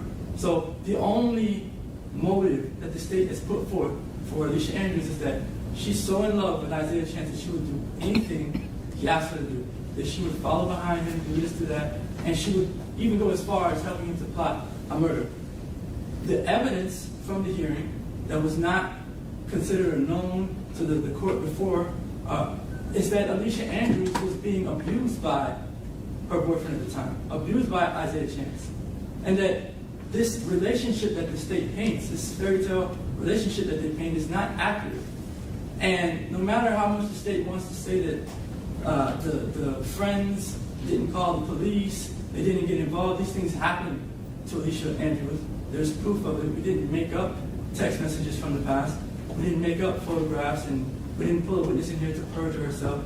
These things actually happened, and they were happening right up until the incident of this case. In addition to that, her parents testified to that domestic violence. They testified that they learned of it just shortly before this incident happened. They didn't really know Isaiah Chance because Alicia Andrews kept some things from them about her relationship. And they testified, which is important, to talk about the environment that Alicia Andrews will be going back into if she's released. She has 2 families, a mother, a stepfather, a biological father, and a stepmother. 2 homes in Jacksonville, separate and apart from anything to do with Isaiah Chance. She does not live with him. She never lived with him. It's important for the court to know that. If we're releasing someone, we're not releasing them into similar or same situation that they were in prior to the incident in this case, that she's going into a situation where she's got support, she's got people that are going to be watching her, looking out for her, someone in the house with her the entire time, and as the court knows, we're asking for a form of house arrest in this case. So someone would be at the home with her pretty much 24/7, a supervisory figure. And in addition, the last part is the physical evidence in this case. And physical evidence is, in most cases, the most important thing. If Alicia Andrews' fingerprints or DNA were on a casing, or on a magazine, or on a bullet, or on a gun, anything, a mask that these individuals use, the brass catchers, any of that, if her DNA or fingerprints were on any of these items, you could say maybe that she knew that guns were involved, that she knew that someone was going to get killed. There's not a single piece of evidence that shows that Alicia Andrews touched or saw a gun during that night or at any point in time, because her DNA or fingerprints could have been left on any of those items at any point in time leading up to the murder or even after the murder. And there is nothing that shows that Alicia Andrews' DNA or prints are on any of these things. So those are the things that I guess the court is allowing me to argue at this hearing. Of course, again, the defense's position is that we filed a motion for an Arthur hearing as well, and that we should have been and should be allowed to get into much more than what we were allowed to get into today. And that the standard in an Arthur hearing is that the state has to prove by proof evident presumption great that Alicia Andrews is guilty of the crime that she's charged with in order for the court to hold her. We're arguing that the state, even with the information that was elicited today, I mean, limited information is, I guess, better for the defense because the state isn't able to prove proof evident presumption great that Alicia Andrews is guilty of these charges. So we're arguing that the state hasn't proved that she's entitled to a bond in that instance, and that had we been allowed to, let me just profit for the court, had we been allowed to question the detectives more about their investigation in this case, we would have learned that ATK is really not a gang at all. It's a group of kids who make music. That there are state witnesses who testified on behalf on behalf of the state to testify to say that ATK is not a gang. They're state witnesses. They have turned into informants for the state. Testified that ATK is not a gang. Several of them. Detective Nita testified that he has never even had. He's the gang detective for JSO. He's never even had an informant talking to him about ATK. Everything he knows, and I would proffer, most of what he knows comes from off of YouTube videos. The state has turned over in discovery evidence of charts, organizational charts for these different gangs, and ATK in particular. And in these charts, you see a hierarchy, you see a level of some sort of these different members and their names and their associations with these gangs. The chart that the state turned over, that the state used during the first pretrial detention hearing, is a chart that is taken from off of a YouTube video. And Detective Nieder uses these videos to come up with his conclusions. And we would have learned through Detective Nieder that Alicia Andrews is not like any of these other people who are involved in ATK, for the simple fact that when other people in ATK have criminal cases, their fees, their legal fees are paid. Alicia Andrews doesn't have any connection to any of these individuals. She doesn't know them. The only one that she knows is affiliated with ATK at all is her previous boyfriend, Isaiah Chance. And he's in jail. And he's not, I mean, I don't think he's getting out right now, right? That's another big issue in this case, is that any influence that Alicia Andrews had from her previous boyfriend is gone. The fact that he's in jail. She would be out, she would be at home with her parents, monitored by them, and she would have an opportunity to prepare for her trial that is coming up and not be in jail preparing for the trial, because it's very difficult to prepare for a trial while someone is in jail. To talk to the person, to communicate with them, to show them videos, to go back and forth. These things are difficult when it's time to prepare for trial. And so I'm asking the court to take into consideration the things that I mentioned that are different now from the first pretrial detention hearing, the things that the court has an opportunity to hear and weigh now that the court did not have an opportunity to hear and weigh at the original pretrial detention hearing, and reverse the pretrial detention order in this case. But I'm also asking the court on a separate procedural vehicle to issue an order the state does not prove by proof evident presumption grade the burden that they have in this case, that Alicia Andrews is guilty of the crime that she's charged with. Okay, Sturdy, response? Yes, Your Honor, I'll be brief. All of the facts that defense has gone over with They do not have a material bearing to the decisions that were made by Judge Sabella. I do want to speak briefly about the ballistics evidence, the fact that she is not in a gang. Those have been facts that have been known all along. We never expected to see her on any shell casings holding a gun. We have never alleged that she was ever the shooter in this case. It is clear based on the video evidence, which is evidence of the crime itself, which there is a significant amount of video evidence because where this crime took place were at public venues, at 2 clubs, and that in a hotel, all of which had video surveillance. So that the evidence here is actually what happened in this case. And she is seen on all of it. And she admits to being at all of those 3 locations in her interview with law enforcement. And it is very clear by the timing and the different camera angles exactly what the circumstantial evidence and nature of this case is. It has always been a circumstantial case, but it is overwhelming based on the timing of this case and the phone evidence of the coordinating, tracking of Charles Jones in Tampa by 2 vehicles, and the tracker vehicle, which always comes before the black Chevy Impala that housed 3 gunmen that were heavily armed, very sophisticated crime brought here from Jacksonville to Tampa. And the tracking of these vehicles is done through license plate readers that lead from Jacksonville to Tampa, starting the day before, where they are traveling in tandem, where both the Chevy Cruze and the Black Impala both show up similarly through this route. So you have 2 vehicles traveling together. So it has always been the state's position, even at the pretrial detention very early on in this case,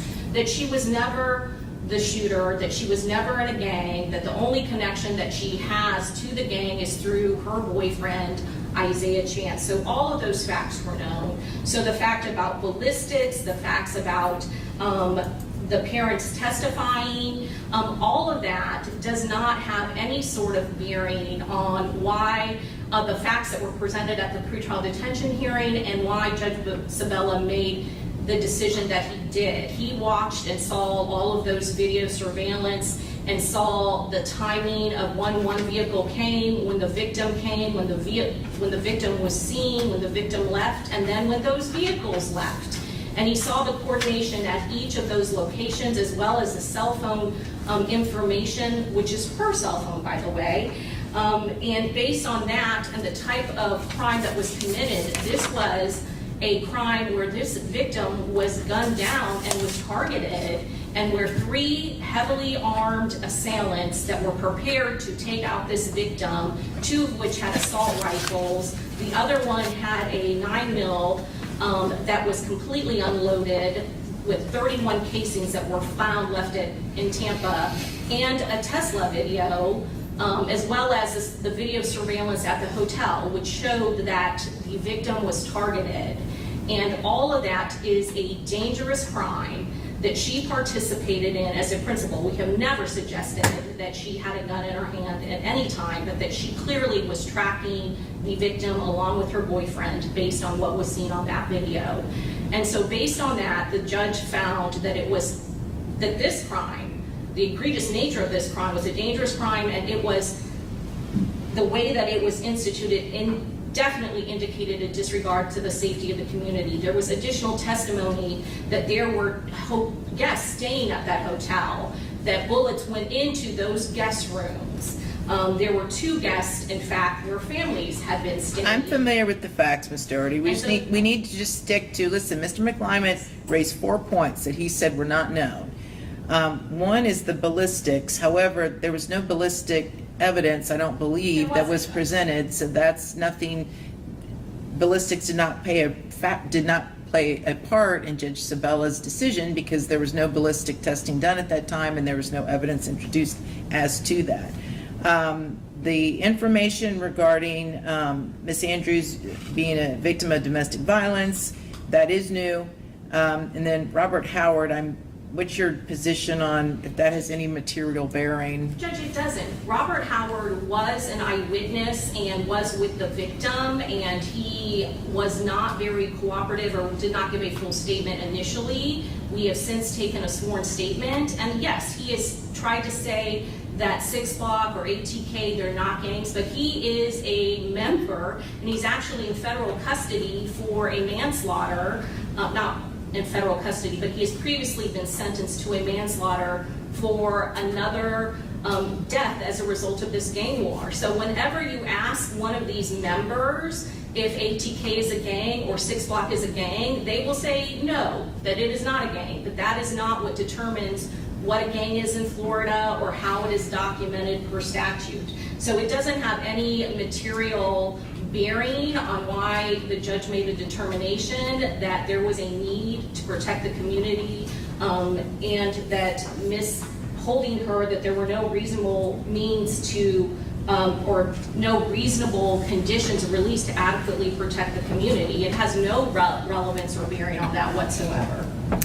The domestic violence judge, obviously, we're not contesting that happened. Domestic violence should be prosecuted wherever and whenever it happens. She has never reported it. There was nothing ever that we could find to corroborate or not corroborate it until they listed witnesses.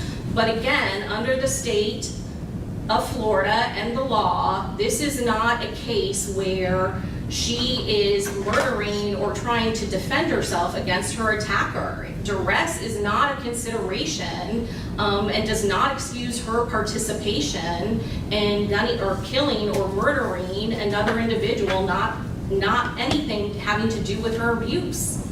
It just is not relevant. Okay. And was there any other fact? No, that's fine. So, okay, so based upon the testimony and the governing statute as I interpret it, first of all, with regards to the parents, I know they testified that they could basically monitor and provide a home for Miss Andrews, but the situation remains, she has no ties to Tampa. And that was articulated at the pretrial detention hearing, and that remains a fact today. She may have some place she can live in Jacksonville, but she doesn't have a place here in Tampa. With regards to, so their contention that they could monitor her around the clock in Jacksonville does not have material bearing to me as far as Judge Sabella's original decision. The testimony of Robert Howard and the lack of ballistics or fingerprint or DNA, as well as the domestic violence information, again, I find those do not have a material bearing, and therefore I'm going to deny the defendant's motion for reconsideration for release pursuant to 907.041, the pretrial detention statute. Now, if you would like to make your Arthur argument, please do.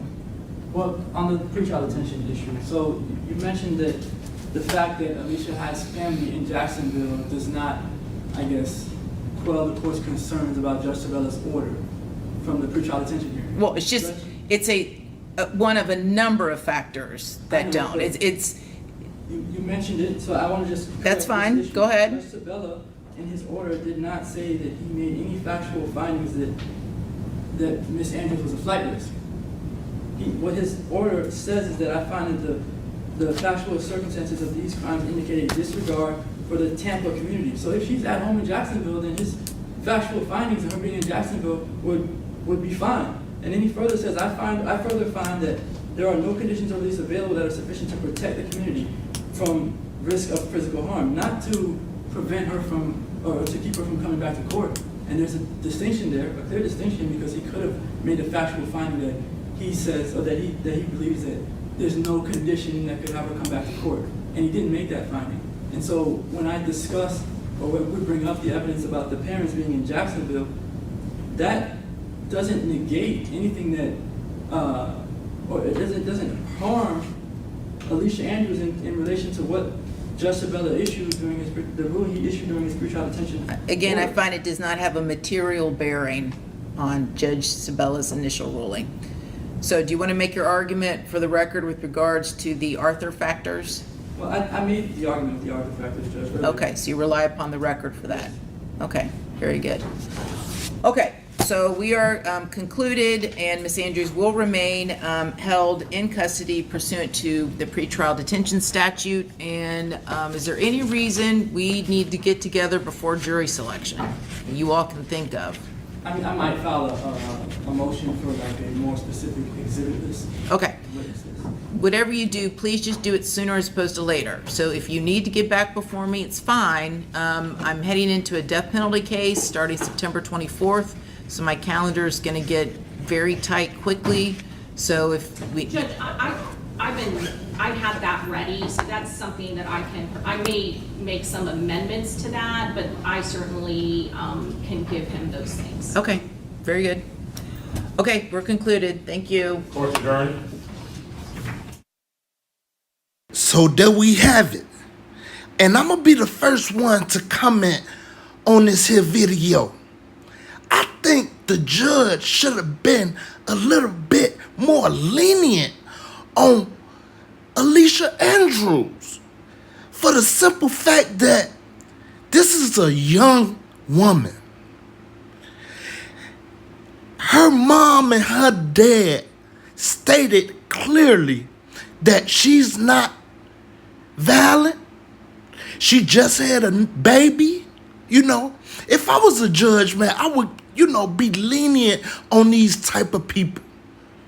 But the judge be quick to let a ugly cross-eyed man out with that need a haircut and, that's known for murder and got all kind of flight risk, this, that, and the other in his background out. The system is something else, but, I ain't gonna say too much about it. I feel like Alicia Andrews, she's very strong about it, and I feel like she know that she's going to get out, and I feel like she been praying. Like I say, I don't know her, but I just got a feeling that she gonna get up out this. She gonna get up out this jam here. She know she is not guilty. From the evidence that they have, I know that she's not guilty. That boy had this girl scared. And, that's all I'm going to say, man. I want to hear what all y'all got to say about this here. Please jump down to my comments and let's talk about it. We gonna talk about this because, man, this is kind of, the way the system is. I've been in this situation a couple of times. I've been in the system a few times. I'm in the system. I've been to prison and everything. So I know how it go. I hate court. That's why I'm sitting down now. You can't pay me to go nowhere. I'm good. I'm out the way. But anyway, jump down in the comments. Let me know what y'all got to say. I hope y'all night going good. I hope y'all staying prayed up, blessed, and keeping God fit nurse. Y'all already did what I'm talking about. Y'all already know how we bumming. You know what I'm saying? Hey, can y'all please make sure y'all donate to the channel? Please make sure y'all hit that thumbs up button and bang on my bell for me. And yeah, subscribe to my channel. And some of y'all may already know what time it is. It's deuces, it's deuces, it's deuces, deuces, deuces, it's deuces, it's deuces. It's deuces, deuces, deuces. Hey. Huh. Hey. Huh. And we out of here. Yeah. Man, free the girl, man. Free her, free her. Let her see her baby at least. You know me, how I'm rockin', man. I gotta keep my shit in order. Tryna cop that house, man. I wanna sit up on the water. You know me, how I'm rockin', man. I gotta keep my shit in order. Tryna cop that house, man. I wanna sit up on the water. You know how I'm rockin', man. I gotta keep my shit in order. Tryna cop that house.